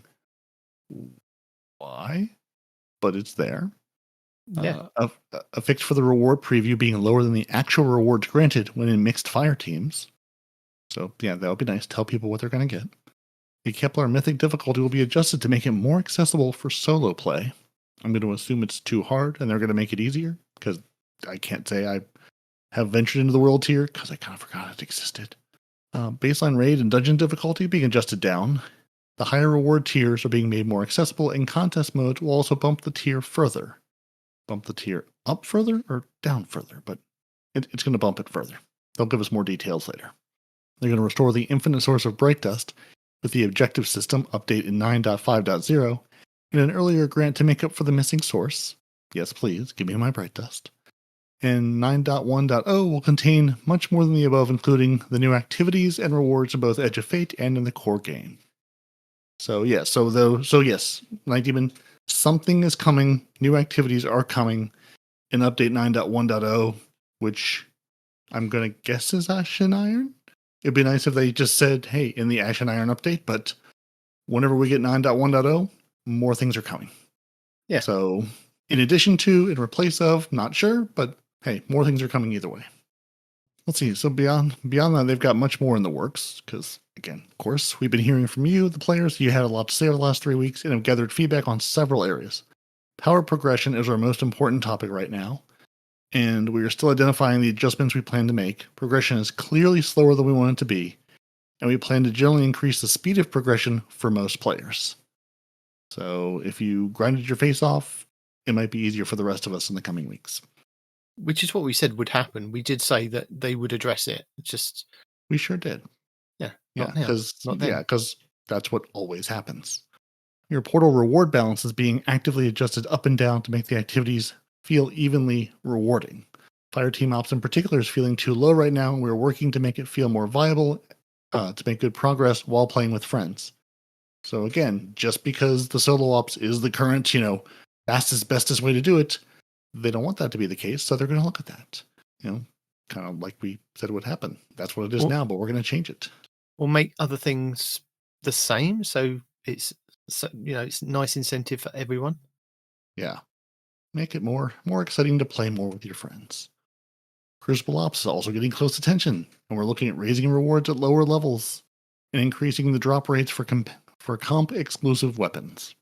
Good. Can't say I've stepped foot in PvP enough to have a thought besides the hardware thing, but and raids have a good baseline weapons and armor, but drops are not high enough tier, and not enough of it drops for the time investment. We're planning to improve both the tier and drop rates in a future update. So, like people have been saying, we're doing a whole raid and we're not getting, the best possible armor, weapons, gear out of the raid. That's silly. Bungie agrees, and they're going to adjust those. And they have a few more things planned for our 9.5.0 Renegade reveal. But everything else is under active development and will be in the game in the coming weeks. And 9.1.0 is going to hit in early September. So is that the 9th, Bungie? Maybe the 9th? But yeah, early September. And, as always, I thank you for our patience and support while we play the game, while they're making their adjustments. Solstice is live. It is. It really is. Go get your rubber duckies, get your swim fins, get your fantastic warlock hat, and a nice little beach wrap going. Honestly, kind of, if you can get yourself to 200 and then go and play the Crucible mode, or just do some solo ops and things, especially the ones that say that they've got the Solstice added engrams next to it, you do get chances of the holofoil ones to just kind of drop. So I think me and Peroty were talking before the show that I got one of the bows to drop, the Fortunate Star, and I only just hit 200, and I got a tier 4 Fortunate Star that has got explosive head, it's got demoralized, repulsor brace, killing wind, and then it's got the enhanced arrows. So it's got fiberglass arrow shaft and the natural fletching and the high tension string and the polymer string. So it has all the things enhanced, which are really cool. And just it's worth kind of doing. So I got that to drop, and then when I was kind of just chatting to you, I got a tier 3 Festival Flight, the grenade launcher, to drop. That it was just sitting in my postmaster. So yeah, the holofoils do drop, and it's just worth, if you can get to 200, maybe. I'm not sure if the Guardian rank is tied to it anymore, or if it is or not, because I did work on that as well. I got myself, I think I must be at rank 5 now. Are you at rank 5 as well, looking to go to rank 6? Yeah. I'm at rank 5 because that was, again, I wish I had written down what it was I couldn't buy from Arms Week, because even though I had the materials, I wasn't a high enough Guardian rank. It required a rank 5. So that's one of the things, like I said, one of the things I did this week is I only had like 2 things to do to get to rank 5. So I was like, let me, run activities with these modifiers on. So yeah, I would say get to rank 5, because there does seem to be, I've seen people say your Guardian rank does also matter. Sort of light level plus Guardian rank sort of dictates what rewards you're going to get from activities. So definitely, I would say work on getting to rank 5. Nothing in there is ridiculous. It's play the game and unlock things. Just Google when you need to say what's a faction modifier. When it says, hey, do this thing, you might have to look up what that means. But by and large, none of this is like go play. I think I've done 2 or 3 pinnacle activities, so it's like I'm sure there's like a pinnacle activity in there somewhere, but it's not. It's you're not doing anything hard to get to 5. No, it's just time investment and a buddy or 2 to jump in with, or use Fireteam Finder and say, I just need to do this. or you Some can of do it these by you can yourself. knock out. You Yeah, can do exactly. it Yeah, or as just and when grind you through it like. by yourself. Yeah. Yeah, we get some. Yeah, but yeah, so the Solstice Scorch Cannon thing is definitely just a nice thing to jump into as a Solstice event where you're making the bar go up, and you don't have to care because it's all Scorch Cannons. No one's good at this. The Night Demon, I have to say, the ridiculous swim fins for the Hunter almost make me want to pull my Hunter out of the vault and Really? and get the swim fins. I really like. I don't know if this is a new age of Bungie cosmetics, or if they're just like, screw it, we're gonna have more fun now. I really like this ridiculous beach themed armor set. Like the Warlock and the sun hat and the little wrap, the Titan with the floaties. Like I really, really like this armor set. Like this, the other one with the glows, yeah, I couldn't care less about. But this one is just so much fun and so silly. And those holofoil weapons with the bubbles and the sand and the ocean, like I mean, props to them for putting this stuff together. Like I saw that and I was like, I need these. I need these armor sets. They're ridiculous and they make me happy. Yeah, I mean, I haven't jumped it. I think I would probably get the Hunter one this time and the Titan one, just to see what it's like on my Stormtrooper, as I said last week. But Ooh. Yeah, I have to say, I try not to buy the bundles because I try not to spend a lot of money on this game that I already spent my money on. But the Seaside Celebration, or no, that's the armor. Basically the Mecha Shark skimmer set that's got the skimmer looks like the shark. It has a Grill Master shell with a little little ghost in a chef hat and an apron. Even honestly, the Flying Ace ship of like the old biplane is kind of up my alley. But the Reef Watcher shader, basically turning your armor set into bubbles. The whole thing looks like coral, like on the Titan butt cape, like the fabric. It looks like coral reef. It's got bubbles coming up through it. That Reef Watcher shader is enough to make me go, I might need to buy it. No, don't buy it just yet. Don't buy it just yet. Well, I'm not going to, but I'm saying it's going to happen. Because you can only get that shader in that bundle, can't you? That's my guess. I haven't looked, but Yeah. that's they usually put that carrot in the stick of the bundle to go. You're going to buy the whole bundle, which again, I have no problem with the rest of it, but really the shader is what I'm after. I just want to be an ocean creature. Well, the funny thing is, the ship, the flying ace ship, and the Sparrow, I believe. Where is the Sparrow? The Titanium Tyrant are going to be available, and I think even the Grillmaster Shell are going to be available in the Eververse store for Bright Dust, which means if you've got the Bright Dust and you pay for those using your Bright Dust, it brings down the payment of the bundle because you already own such and such Very from true. that bundle. Yeah, So you own if part they of it. come up this Mm. coming week as part of the Solstice stuff, Mhm, you will be able to mhm. get that shader for cheaper than what it actually is for the whole bundle. So if you can wait, it's worth waiting. And I can, and I There will, you go. and There yeah, you go. and yeah. That's. I've been looking at this, and also, yeah, I have the same thought going. I have 2 weeks left of this event. I should look and see if and when they come up because Yeah, I I'm did sure hear. it'll I be out heard there somebody somewhere. saying, somebody say. I think it might have been a vase or somebody just did a quick PSA, like if you want to get like the skimmer or the shade, because I believe you get the skimmer, the Sparrow, the Grillmaster, and the ship. Is that and the shader? Mhm. You get about 5 items in it. Some of the things that are coming, he said that some of the things are going to be coming up for Bright Dust, which then also reduces how much it is to get the bundle pack for silver. So it'll even reduce that for you. So if you can just wait until you've heard this podcast this week, that Solstice for the second week is up, should be there. And I have double checked with this today in Destiny that they do look like they are in the Bright Dust section of the store. So next week should be the week that those things kind of come up. Not the skimmer, not the little shark skimmer, but the Sparrow, that's the shark, the Grillmaster shell, and the ship, which is the flying ace, should all come up for Bright Dust next week or this week that we're currently in. If you're hearing this now, yeah, that's what I meant. Excellent. Yeah. No, I was looking at. I think I was with Noble and Blue both going. I think we all just sort of focus on that Grillmaster shell going. We're all dads. Or 2/3 of us are dads. I can't claim dadness. You can call it cool uncle. Cool uncle. You're a cool uncle. That's what you are. Grilling enthusiasts. We all enjoy grilling. We're all drawn to this shell of just the man standing at grill, apron, chef's hat, looking ridiculous, making delicious foods. But yeah, that's that bundle again. Just they hit it out of the park with the cosmetics on this event. I love them. I love them all. And I love some of the weapons. Our fortunate star void bow you've gotten. That's our returning weapon. So you may have already had a fortunate star, but now you have a more fortunate star, and it could be tier 4 like Night Demons.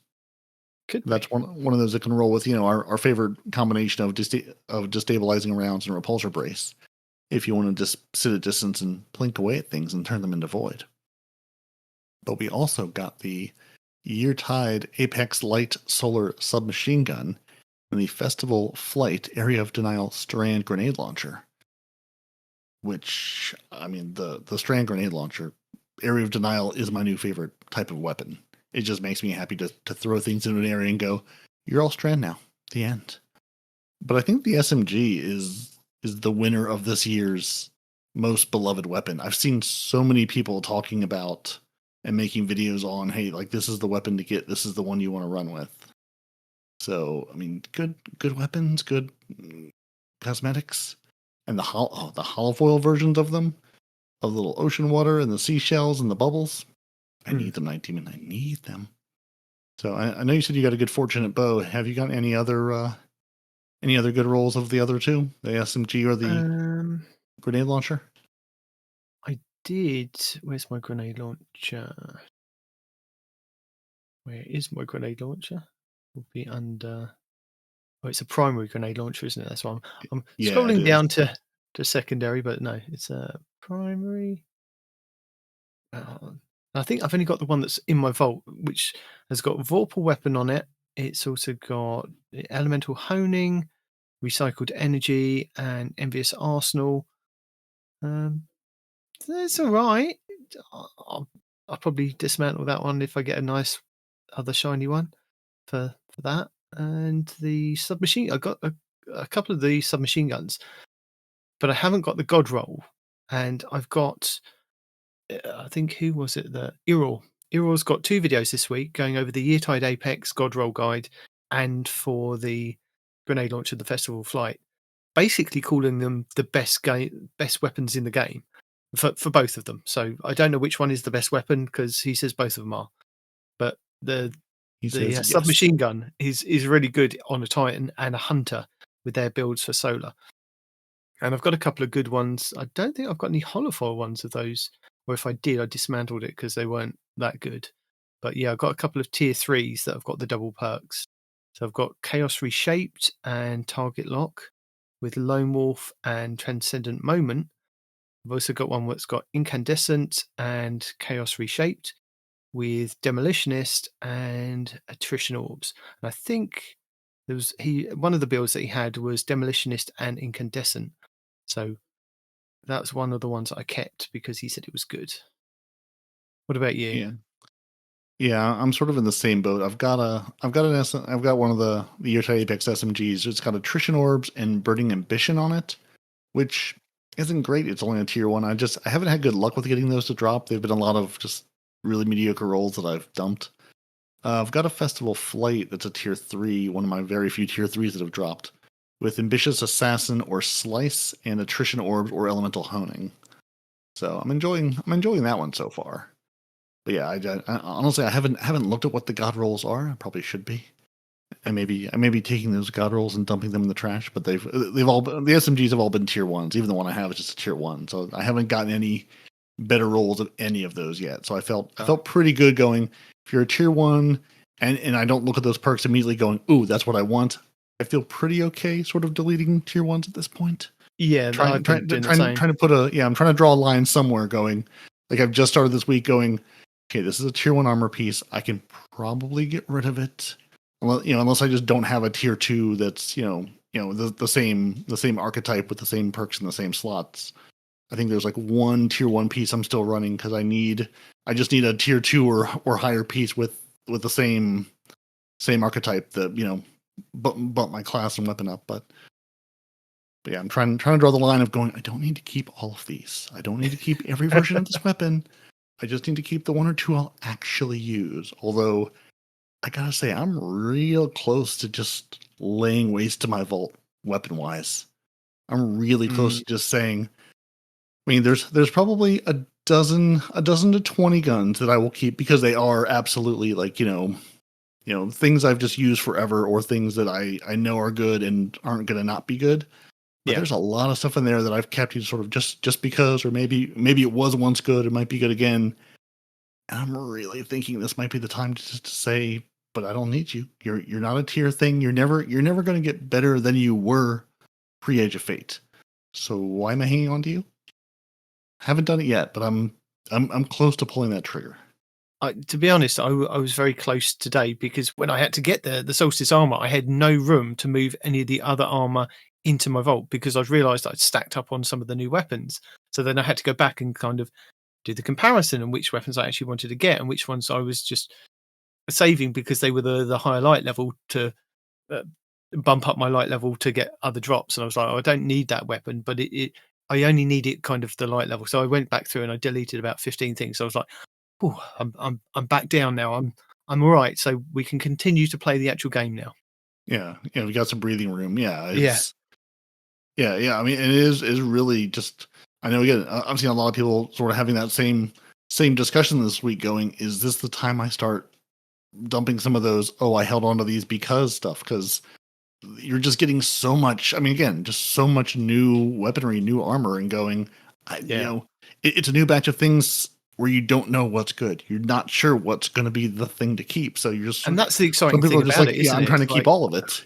Yeah, like Yeah. it's a new batch of things where it isn't just, oh, okay, I didn't get this version of this gun, let me trash it. It's, I have a lot of these. Which one of these is going to be the one to keep? That's not clear yet, and that's the part of the new expansions I'm always most excited about. Of just I get new stuff to play with, and I'm not trying to get the known established roles of this, that, and the other. There's new stuff to go hunt for. I may find a new favorite weapon that I just haven't met yet, and that's exciting. Definitely. What's also exciting? That all Solstice drops are +1 gear tier when Solstice is live, and hollow foil weapons are +2 gear tier alongside a piece of armor of the same tier. I know. That's how cool it is. And Bungie has actually told us that in the TWAB even. But It even it said, would have "Hey, been nice guys." to know that yesterday or last week. It really would have. This 12 that I feel that we've got this week would have been the nice information last week to not distract people, but to get people hyped for actually go and play the event. So, Right. Yeah, I mean, even if they'd have said like this week, there's not much else to kind of tell you. You know, we're Solstice is live, blah blah blah. We've got these issues, and it was like a really short 12. I would be fine with that. I really would if it was. Yeah, If we're they were grinding telling on us the the information fixes, ahead of go play time, Solstice. yeah, that's the way it should be. To be honest, but hey, what do we know? Yeah, we know the work we have to do. We're working on that work. Go play Solstice. Here's why. Hey, Solstice. Yeah, I mean, basically, like early in the week. I mean, again, I was always going to play Solstice because I'm a sucker for a limited time event. I like when things are up, and I have sort of a reason to go earn a title, play an event. Get again in this case, get the cosmetic stuff because I'm absolutely in love with it.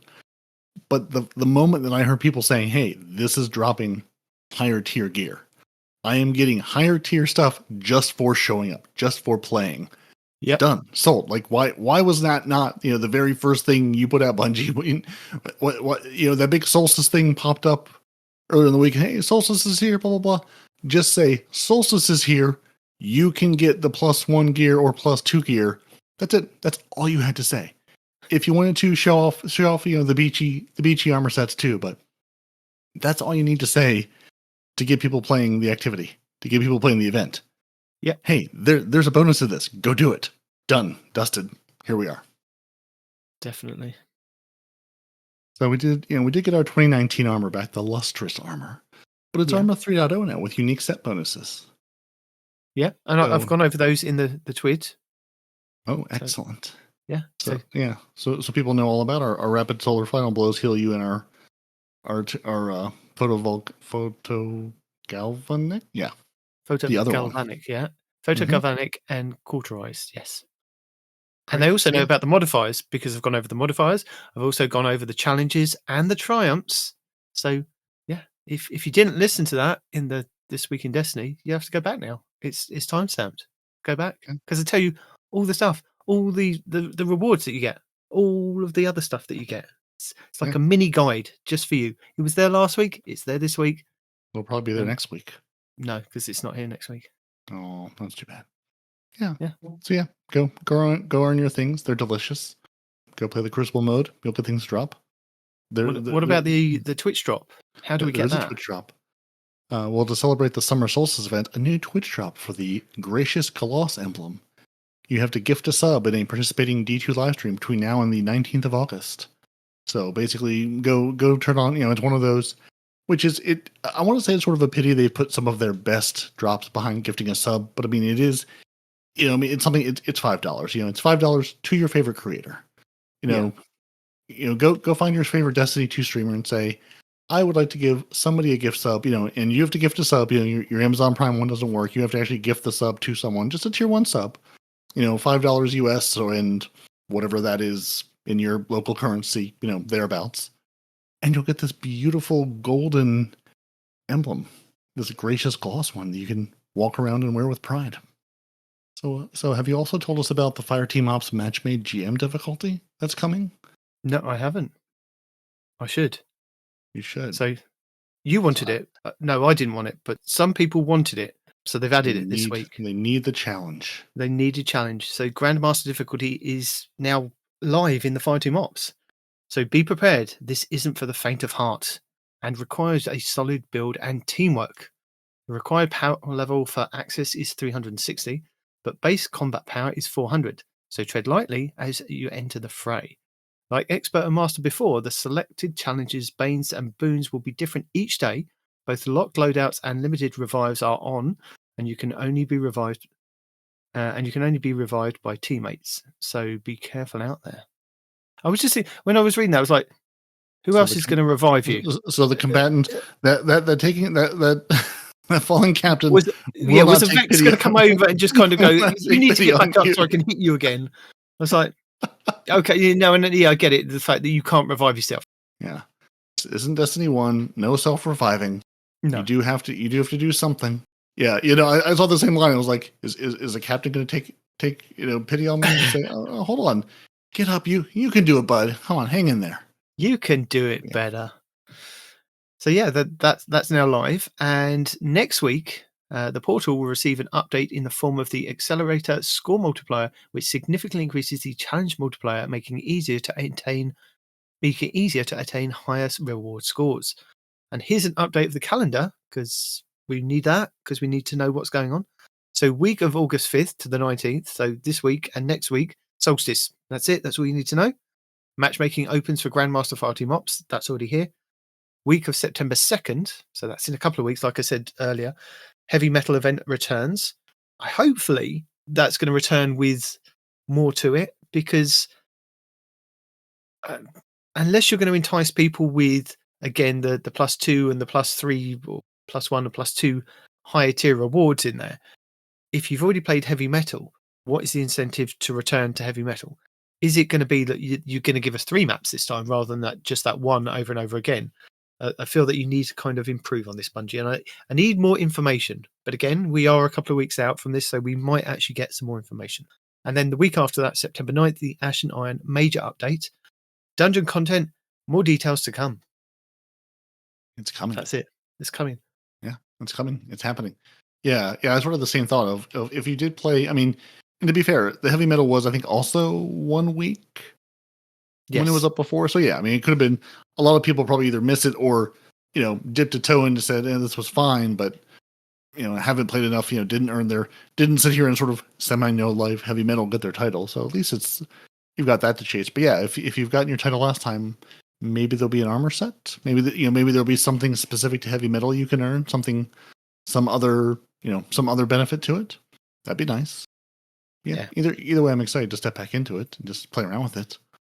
What I'm not excited to do, though, is be banned from the game because I was cheating. Good thing I wasn't cheating. No, you weren't. I was going to say, I've got a good feeling that you weren't cheating, so you won't be banned, but other people might be banned. Yeah, no, I've got a very good feeling that I was not part of the security update, that I definitely did not have my day one raid race, title taken from me, or my not title, but my ranking taken, because I simply didn't compete. But a lot of people did, and a lot of people were banned. And so Bungie put out the big ban this week of, in addition to the many, many bans we've already issued during the race itself, in addition to this ban wave, we've also removed the associated post-game carnage reports from our API. So you can't even, as the cheater go, look at what I did, here's my cool clear, or whatever. Nope, gone forever. So they've banned a whole bunch of people who were cheating, and people who had people in their fire teams where their fire team people were cheating. So guy from last week who had, was on his second account that I think that we talked about in the Lucky 10p video, who had already been banned previously, you're getting banned again, sir, because you're already, you were in a fire team that, I got kicked, or I think he's like, I got kicked to Orb, and then I came back and they had beaten the boss. Ah, yes, that one. They 5-man the boss on contest mode. Day one, sure they did. So a whole bunch of people, were cheating, have cheated, and have been cleared out.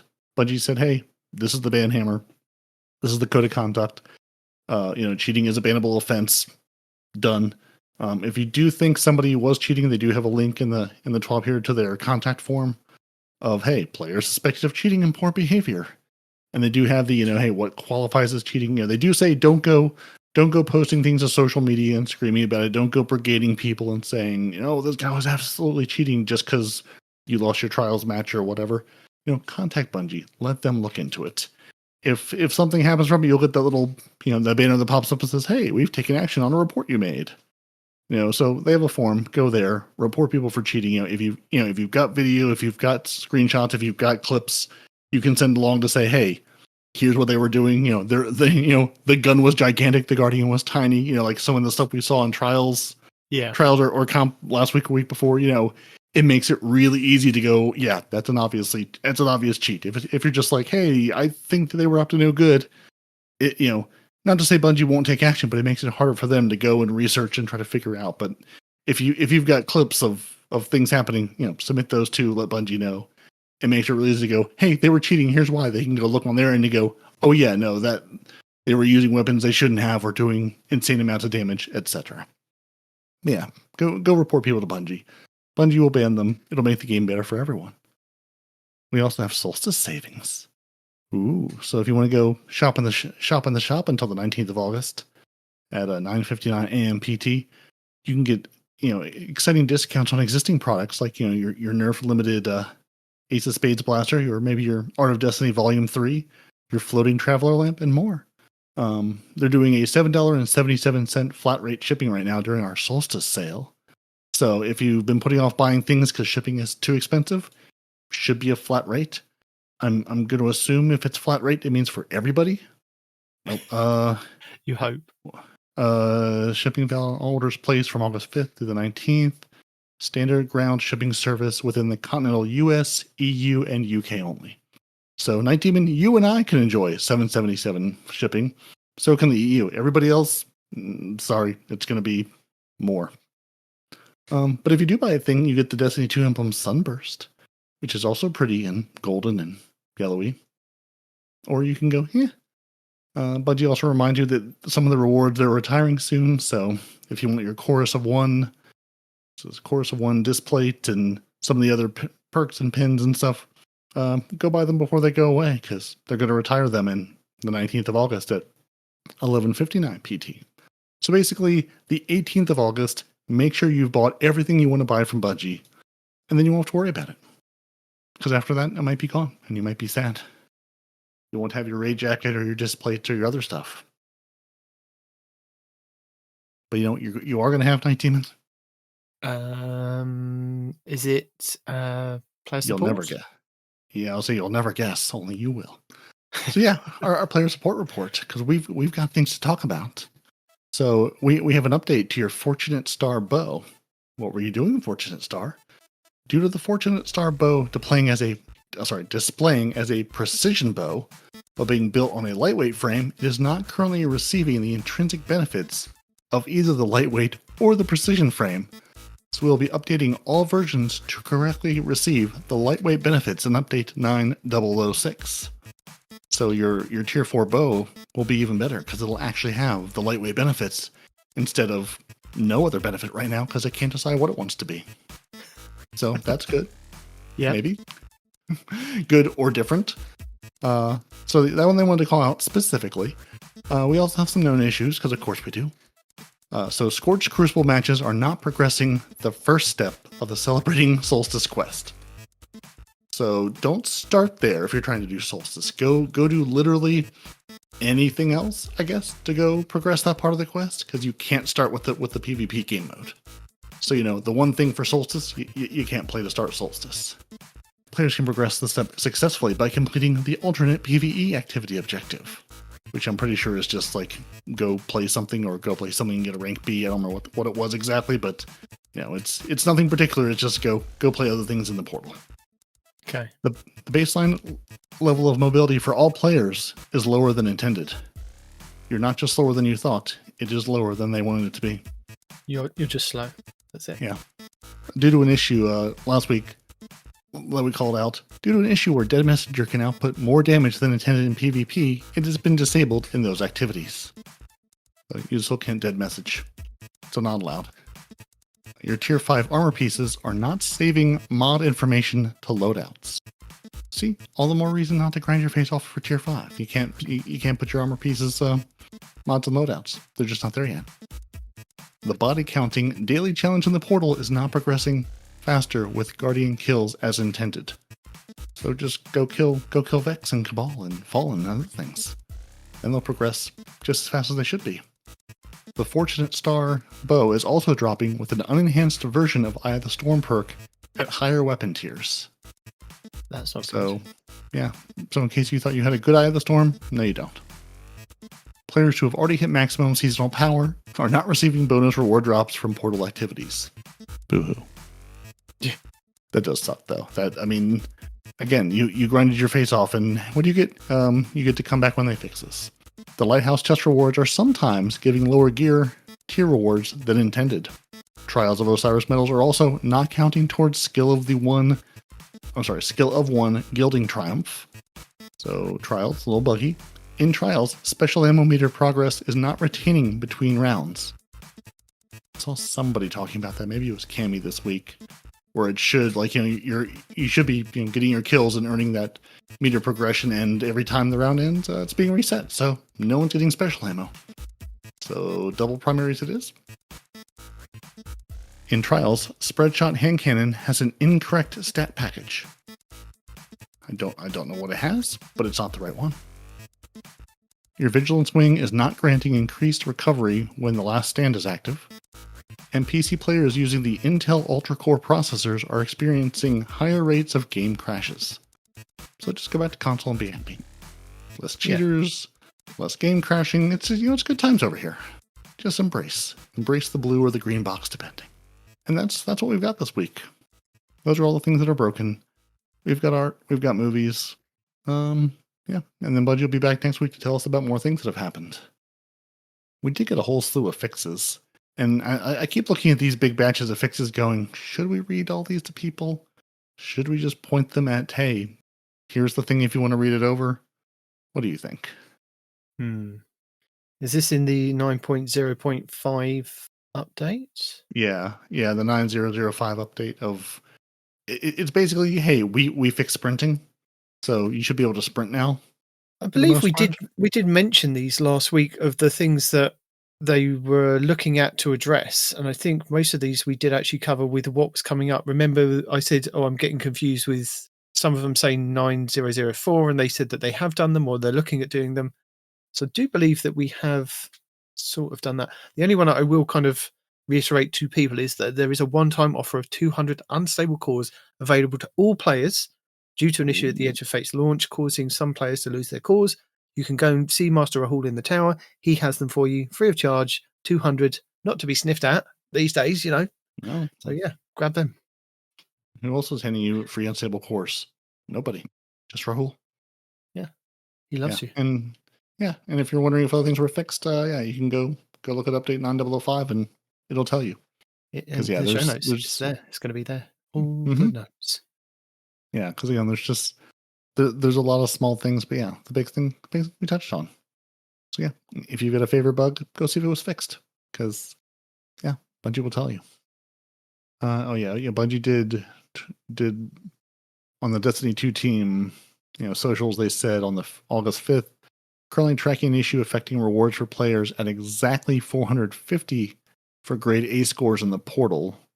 So we're recommending aiming for a B or B plus grades in the meantime while we work on a fix. And I don't know if that was the same thing they mentioned to the known issues, but if you're at exactly power 450, you're not getting what you should be. Loads of band waves issued, dead messenger is still dead messengering. And I think everything else was stuff we've already covered. The mobility. Let's see. Destiny 2 team on Reddit, about the mobility. We checked and can confirm that the base mobility is bugged and they're working on a fix to increase it for up to 30 for Titan and Warlocks and 40 for Hunters as promised, aiming to get it out in the coming updates. So we will have as Titans and Warlocks the base mobility of 30, Hunters it'll be 40, and then obviously you can build into it as you need to. And the other things were just about people talking about that bug. So that was all I saw as far as news roundup stuff this week. So do we have videos for the people to watch? I do have a couple of videos, but I was going to, before we get into videos, I was just going to talk about the news that we got this week with the Sony CFO saying that Marathon is expected to release before March and Bungie's independence is getting lighter. I'm not sure whether it's going to have a knock-on effect, because normally when somebody of that high up in a company makes an announcement like this, that means that things have already taken place. This isn't going to be, hopefully this isn't going to be kind of a shock to people working at Bungie, like, oh my God, Sony have just come out and said this. This is probably something that's been in the works for, I would probably say, for at least 3 months now, probably even longer, that Bungie have known that Sony are slowly going to be taking over, and their independence isn't going to be what they thought it was going to be to start off with. So Sony's chief financial officer has said that she expects Marathon to release by the end of March 2023. In a Q&A session following the company's latest financial results, Sony execs were asked about the current state of Marathon following the shooter's official delay and whether it was factored into Sony's forecast for the current fiscal year, as well as what Sony would do in the worst case scenario if Marathon was to be cancelled outright. Sony CFO Lin Tao responded by saying Marathon is planned to be released, blah, blah, blah. She went on to say that we are now doing modifications in development, and based on the progress in the autumn timeframe, we believe we can communicate when we can launch Marathon, either from Bungie or PlayStation. And with regards to Bungie, Tao reiterated Sony's decision to take more control over the studio's management, with eventual aim to being completely integrated into the PlayStation studio. About the governance of Bungie, at the time of the acquisition, we were offering a very independent environment, so that was the way of thinking, Tao explained. However, thereafter, we have gone through structural reform, as we announced last year, so this independence is getting lighter, and Bungie is shifting into a role which is becoming more part of PlayStation Studios, and integration is proceeding. Basically, it is kind of being folded into PlayStation Studios, which is what we kind of said beforehand, didn't we? Yeah, I'm looking at this news kind of going, well, yeah, I mean, isn't this kind of what the plan was all along? They were like, oh, Bungie will be sort of, I mean, they bought Bungie, they own Bungie. It's, I don't think it was Bungie's plan, to be fair. Well, no, I don't think it was Bungie's plan. I think Bungie was saying, thinking, oh, we're going to go here and be semi-independent and be able to do, it'll be owned by Sony, but sort of be able to do our own thing. And I'm sure there were some contingencies with that of, yeah, you can do that given that you also are able to do this, that, and the other, and you meet these goals and, earnings and whatever else, but which obviously is not happening. If you agree to if you hit the things we agreed to, you can do what you want to do. Otherwise, no, we're gonna fold you in, and you're gonna become part of, are you Sony Bellevue? Are you Bungie? What exactly does that mean? I don't know. Right now it means nothing. It means, it just means the game will continue as it is, basically. Right. Nothing for the foreseeable future, because the game has been projected to be this, it's going to be that for at least the next year and a half of the content that we're getting for the game. So the stuff that's already in the works and the stuff that they've been working on is still going to be there. It's still going to be them delivering on it. It's what comes after that it's going to be the question of who's going to be taking the lead on the direction of the game. And I think we did say, like, many months ago, 7 or 8 months ago, when we had, or was it when we had the layoffs last year, that this was a bad sign for Bungie overall. It looked like at that point Sony were going to start to kind of encroach and take over because they weren't happy at the direction that the studio was going. And I think Jason Schreier at the time did report that Sony were stepping in to take control, but there was no other actual kind of communication or confirmation from anybody else. And it now looks like, yes, this was the case. So I think Bungie kind of overestimated themselves, to be honest. I think they were riding on the wave of being cocky, but that they'd been with Microsoft and they'd managed to kind of dodge being held down by Microsoft. They'd gone independent. They were this kind of not indie studio, but they were kind of this big separate studio that could do anything. We could partner with Activision, and then we can get out of that with Activision. Then we can go off and do our own thing, and we're going to tell everybody we're going to be bigger and better, and we're going to do this, we're going to do that. And then Sony comes on and goes, hey, we'll give you some money if you kind of join us, and we can kind of work and collaborate and things like that. And I think, even in the fine small print, they were like, if this goes wrong for you, we are going to take you over. But Bungie were just, I think the higher up people were so cocky at the fact that they could do what they wanted to do and get out of what they wanted to do.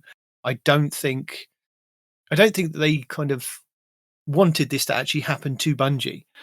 And the people that are there now are really dedicated and working on the game, and it is nice to hear from them and see them kind of with the passion when they do these Vidocs and things. But I think the problem was that the people that made these deals had made these deals to make a lot of money. And they either saw the fact that they were going to make more money from the fact if the game really took off even further with the Sony acquisition, or they could kind of get their money and get out and go, cut ties with it, or even stay there and still kind of get money from Sony, but still like what's his name with Pete Parsons with his cars and things that it's kind of been a joke. But Right. Yeah. Yeah. I mean, I think a lot of people too, were there again. A lot in some of the reporting. A lot of the money went toward paying people either bonuses or retentions or whatever's, or just hey, the game is doing well. It's hitting its marks. Here are the things in your contract that are owed to you because of that.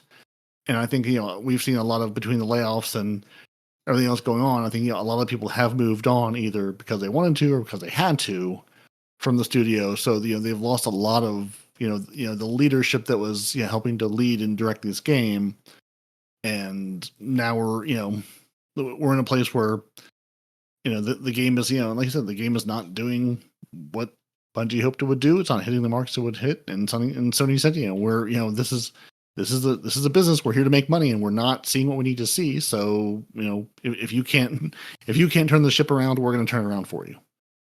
And we're like you said, nothing changes in the short term. We've got Ash and Iron, we've got Renegades. Like that's that content's done. That content's being shipped. Like that's not going anywhere. But yeah, the question is what comes after. Where does this because Sony I think still has their desires to have a stable of live service games. They want I think that was part of the why they bought Bungie was to say you've built this unicorn of a live service game that's gone for a decade plus. We would like more of those because they're more world for people to get invested with and to fall in love with, and that that hasn't really panned out for any number of reasons. Yeah, but I think that's still that's what they would like Bungie to be for them. Whether that's realistic or not, I don't know. I think this would have happened. They're not going to shut the game down or anything tomorrow. No. And I think this would have happened whether they would have gone with Microsoft or Sony. I think either 100%. side would have seen the numbers and gone, well, I don't like the way that this is going.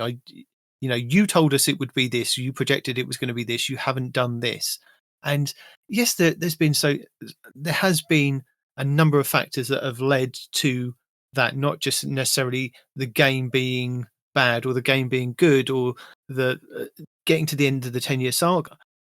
Yeah, I mean, but I mean, I agree with you. I mean, it was always going to be, someone's going to buy Sony because again, I mean, Sony has built what so many other people want to, or Sony, God, but Bungie has built, what, an enduring franchise with Halo, an enduring franchise with Destiny, with all the ups and the downs.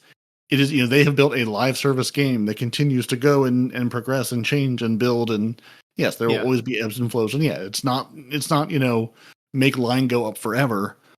But, Sony has wanted to do this with a lot of other stuff and they haven't been able to. And they were, and maybe that's because, I mean, how many live service games can you really have? How many live service games can be supported? There's only so many people playing games, and if you're dedicated, if you're a World of Warcraft player, you're probably playing World of Warcraft. If you're a Destiny player, you're probably playing Destiny. If you're a Fortnite player, you're probably playing Fortnite. There's probably not a ton of like you might dabble in other things. Like you're not only playing one game forever.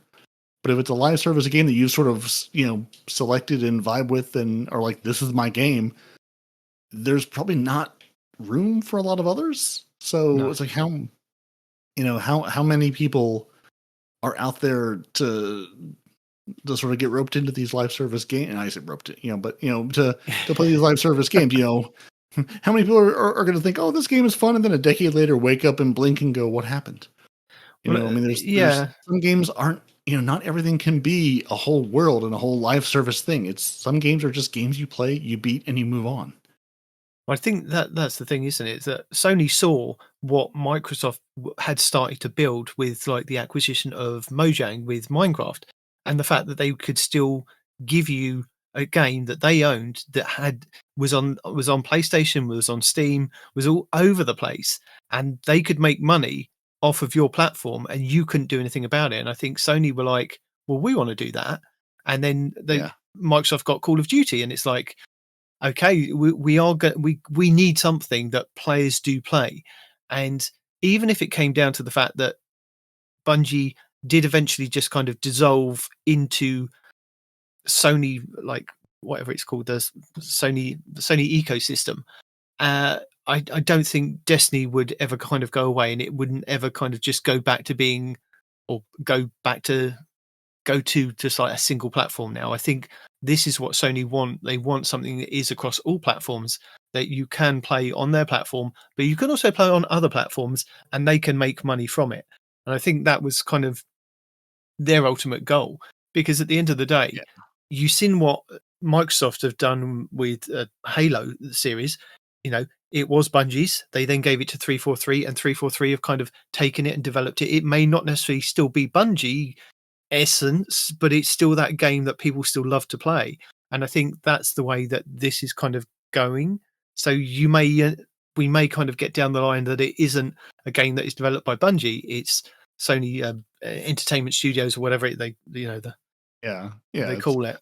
Right. Yeah. I mean, it's still, it's still the game. Yeah. Maybe there's a different name on the label. It's now, is it Sony Bellevue, or is it, PlayStation Studio, Sony, whatever name they slap on it. I mean, it's still going to be, it's still Destiny. And like you said, like I've seen some people sort of theorizing, oh, does this mean it could go back to a PS exclusive or something? And it's like, well, no. The entire point that's not how they're going to make money.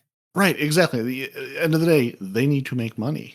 How do you make money? You let people on PCs play your game. You let people on Xbox play your game. You let people, the most number of consumers play your game. Make number go up, make more money. That's the goal. They're not going to do anything to limit the exposure or limit the number of people who can play the game, because that's just completely at odds with what they want to do.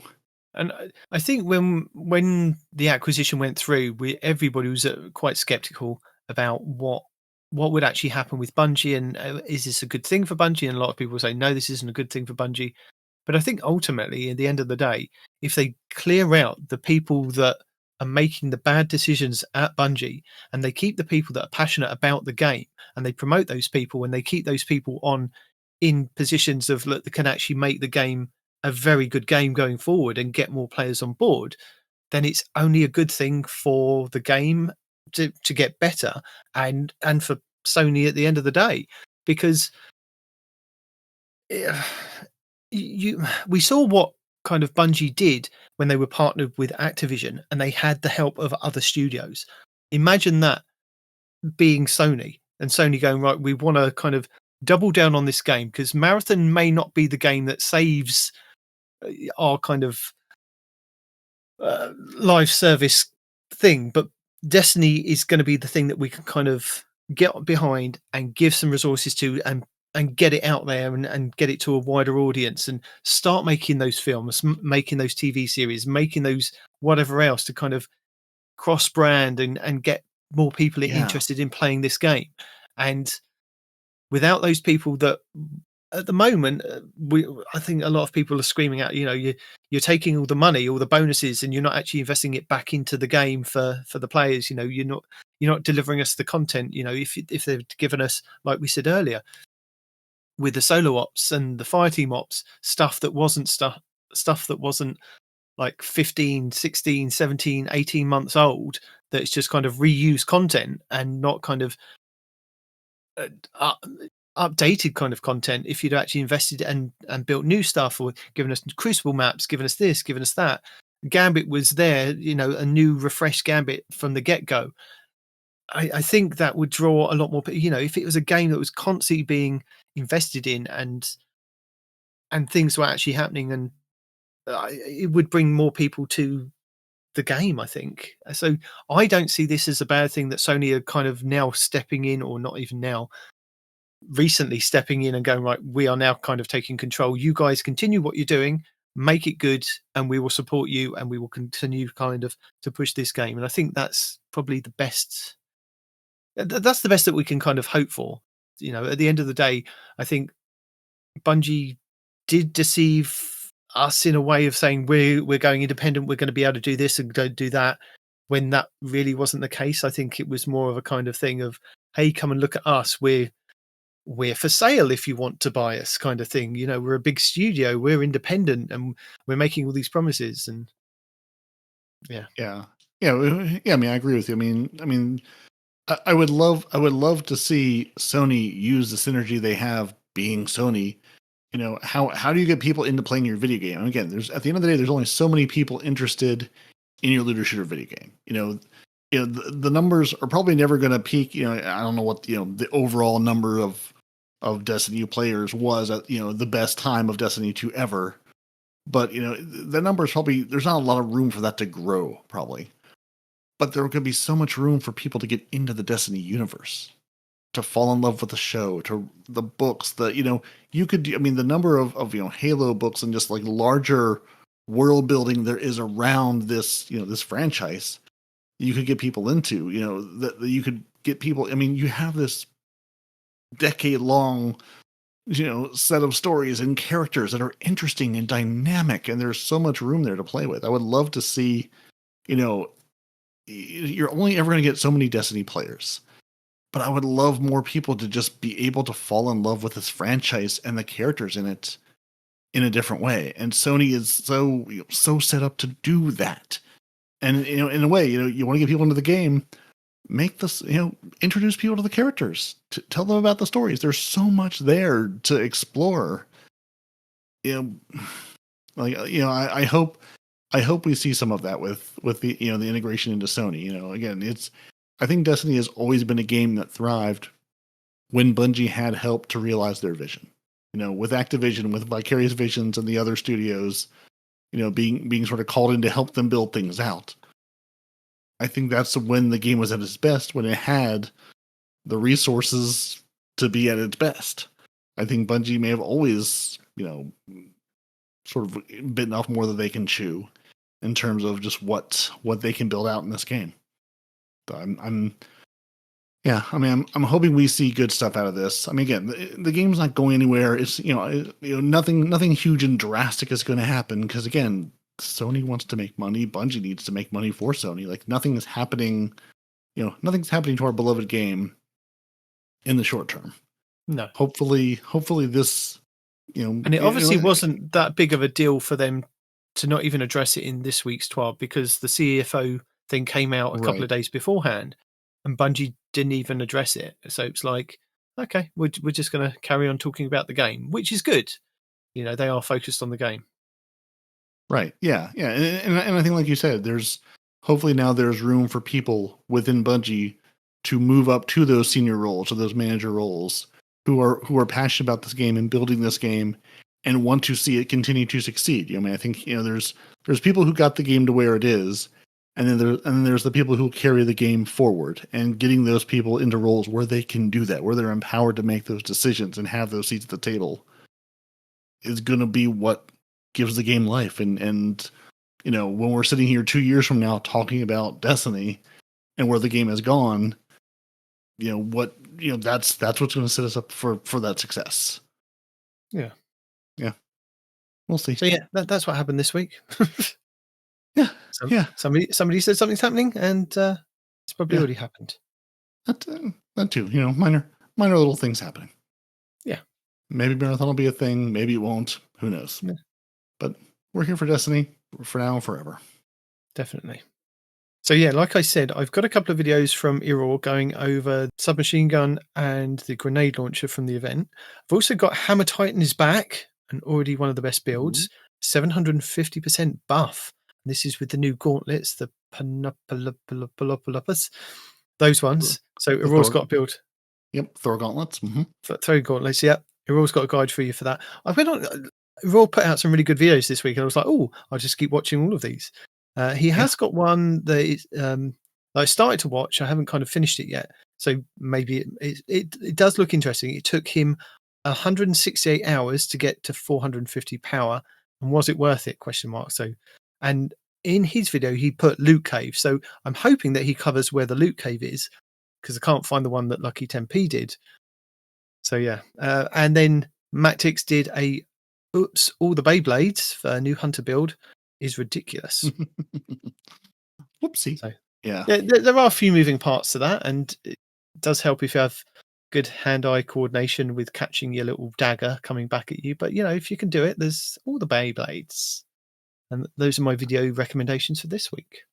Excellent. Yeah, well, there's a couple again. That one that I can't remember who it was in the Discord that pointed me in the direction of that I had already had queued up to watch. It was Above, not Divide. Like I said earlier, it was Above that put out the top 3 stats for each class in Destiny 2, featuring Llama and G minors. So they just they talked about sort of what I was asking for last week of now that I've got some armor and I can starting to form some favorites on armor sets and what I want to kind of build into. What numbers should I be looking at? Now that the game is here and in its evolving form, and there's still the issues with some of the stats not statting like they should, but what stats should I be pushing over 100? Where should I be getting these stats to sort of get the benefit from the stat without dumping extra points into it that I'm really not going to notice? So they do a nice in-depth version of for all 3 classes of really like what you should build into, how you should build into it, some of the armor sets that sort of go into that. Just sort of giving me, I think it was like a 15-minute video, but you can sort of skip, if you're just interested in one of the classes, just skip to that class and focus on that one. So gave me what I was looking for. Profane Gaming this week has most players don't know about this secret exotic perk. And it's basically, did you remember that the Quicksilver Storm is a kinetic weapon until you apply the catalyst? So if you're looking to make your dream tech sec armor build, and you're like, well, I just need a really nice, kinetic weapon, you can pull a Quicksilver Storm out of your collections, as and it comes out as a kinetic weapon. You've still got the rockets, you basically got everything that you have without the catalyst, essentially, except for it's the catalyst makes it a strand weapon. But without the catalyst, it's just a nice kinetic weapon. So now you've got this really nice kinetic auto rifle that you can pair with whatever else you're trying to build into. But again, if you're looking at the tech sec armor and getting those, kinetic, basically big kinetic tremor-esque bursts to happen, play with a Quicksilver Storm. Good option that I totally forgot started life as a kinetic weapon. On the trend of, hey, what number should I be using where? Panda has the best stats to run in Edge of Fate and why. He was sort of focused on trials and PvP, but there's some more, there's some more sort of again overall just like, hey, if I'm looking at PvP, maybe I'm not looking to do trials, but just, hey, what number should I be looking at it for PvP versus PvE? Because it is a little bit different now. It's not just put resilience to 10 and call it a day. It's maybe I want to get my weapon up. Maybe I want to do a little more damage. Maybe I want to see where do I need to go to get those 2 taps on things. So he goes over some of that stuff from a PvP perspective.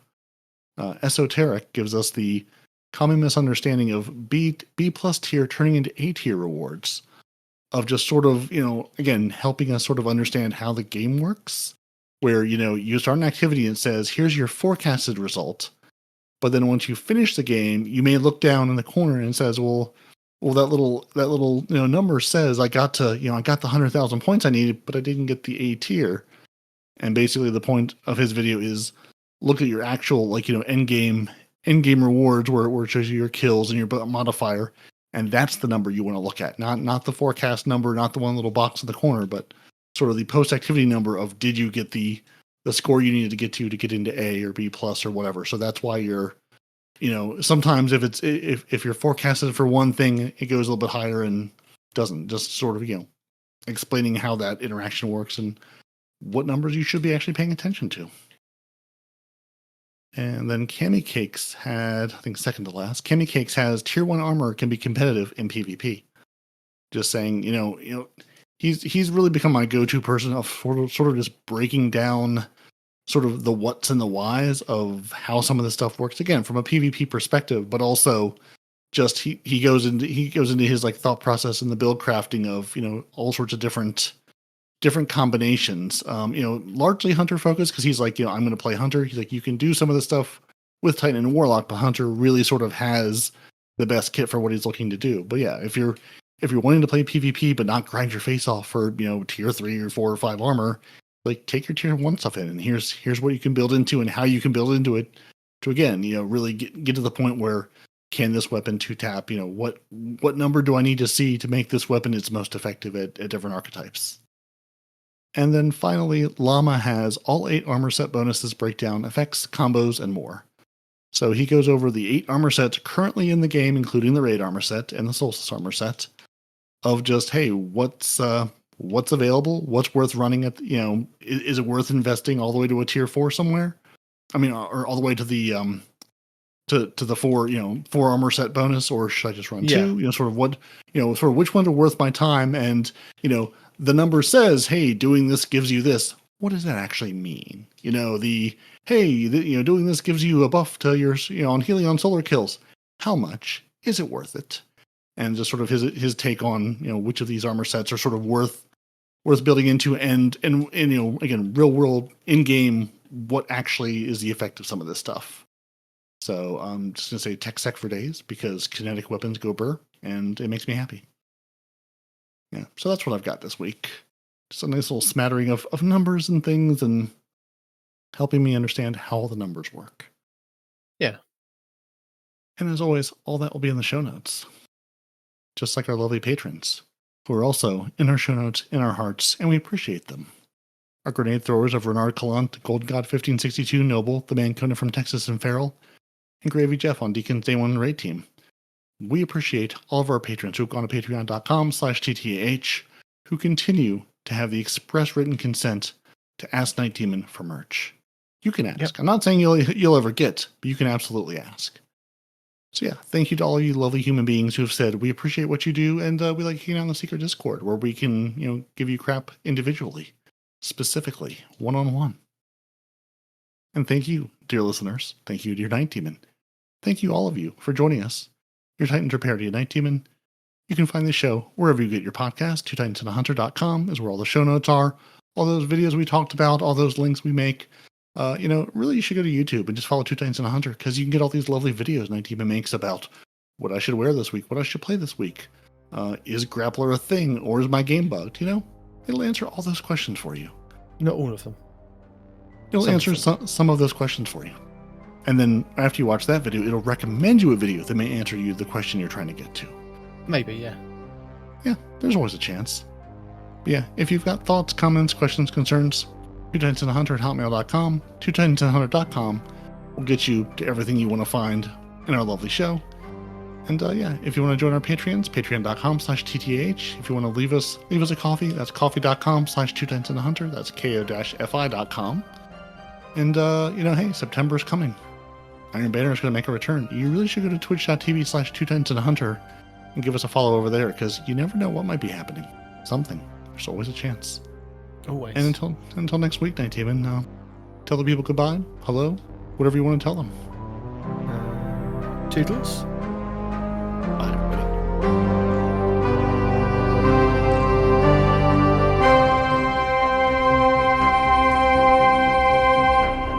Two Titans and a Hunter, a Destiny 2 podcast.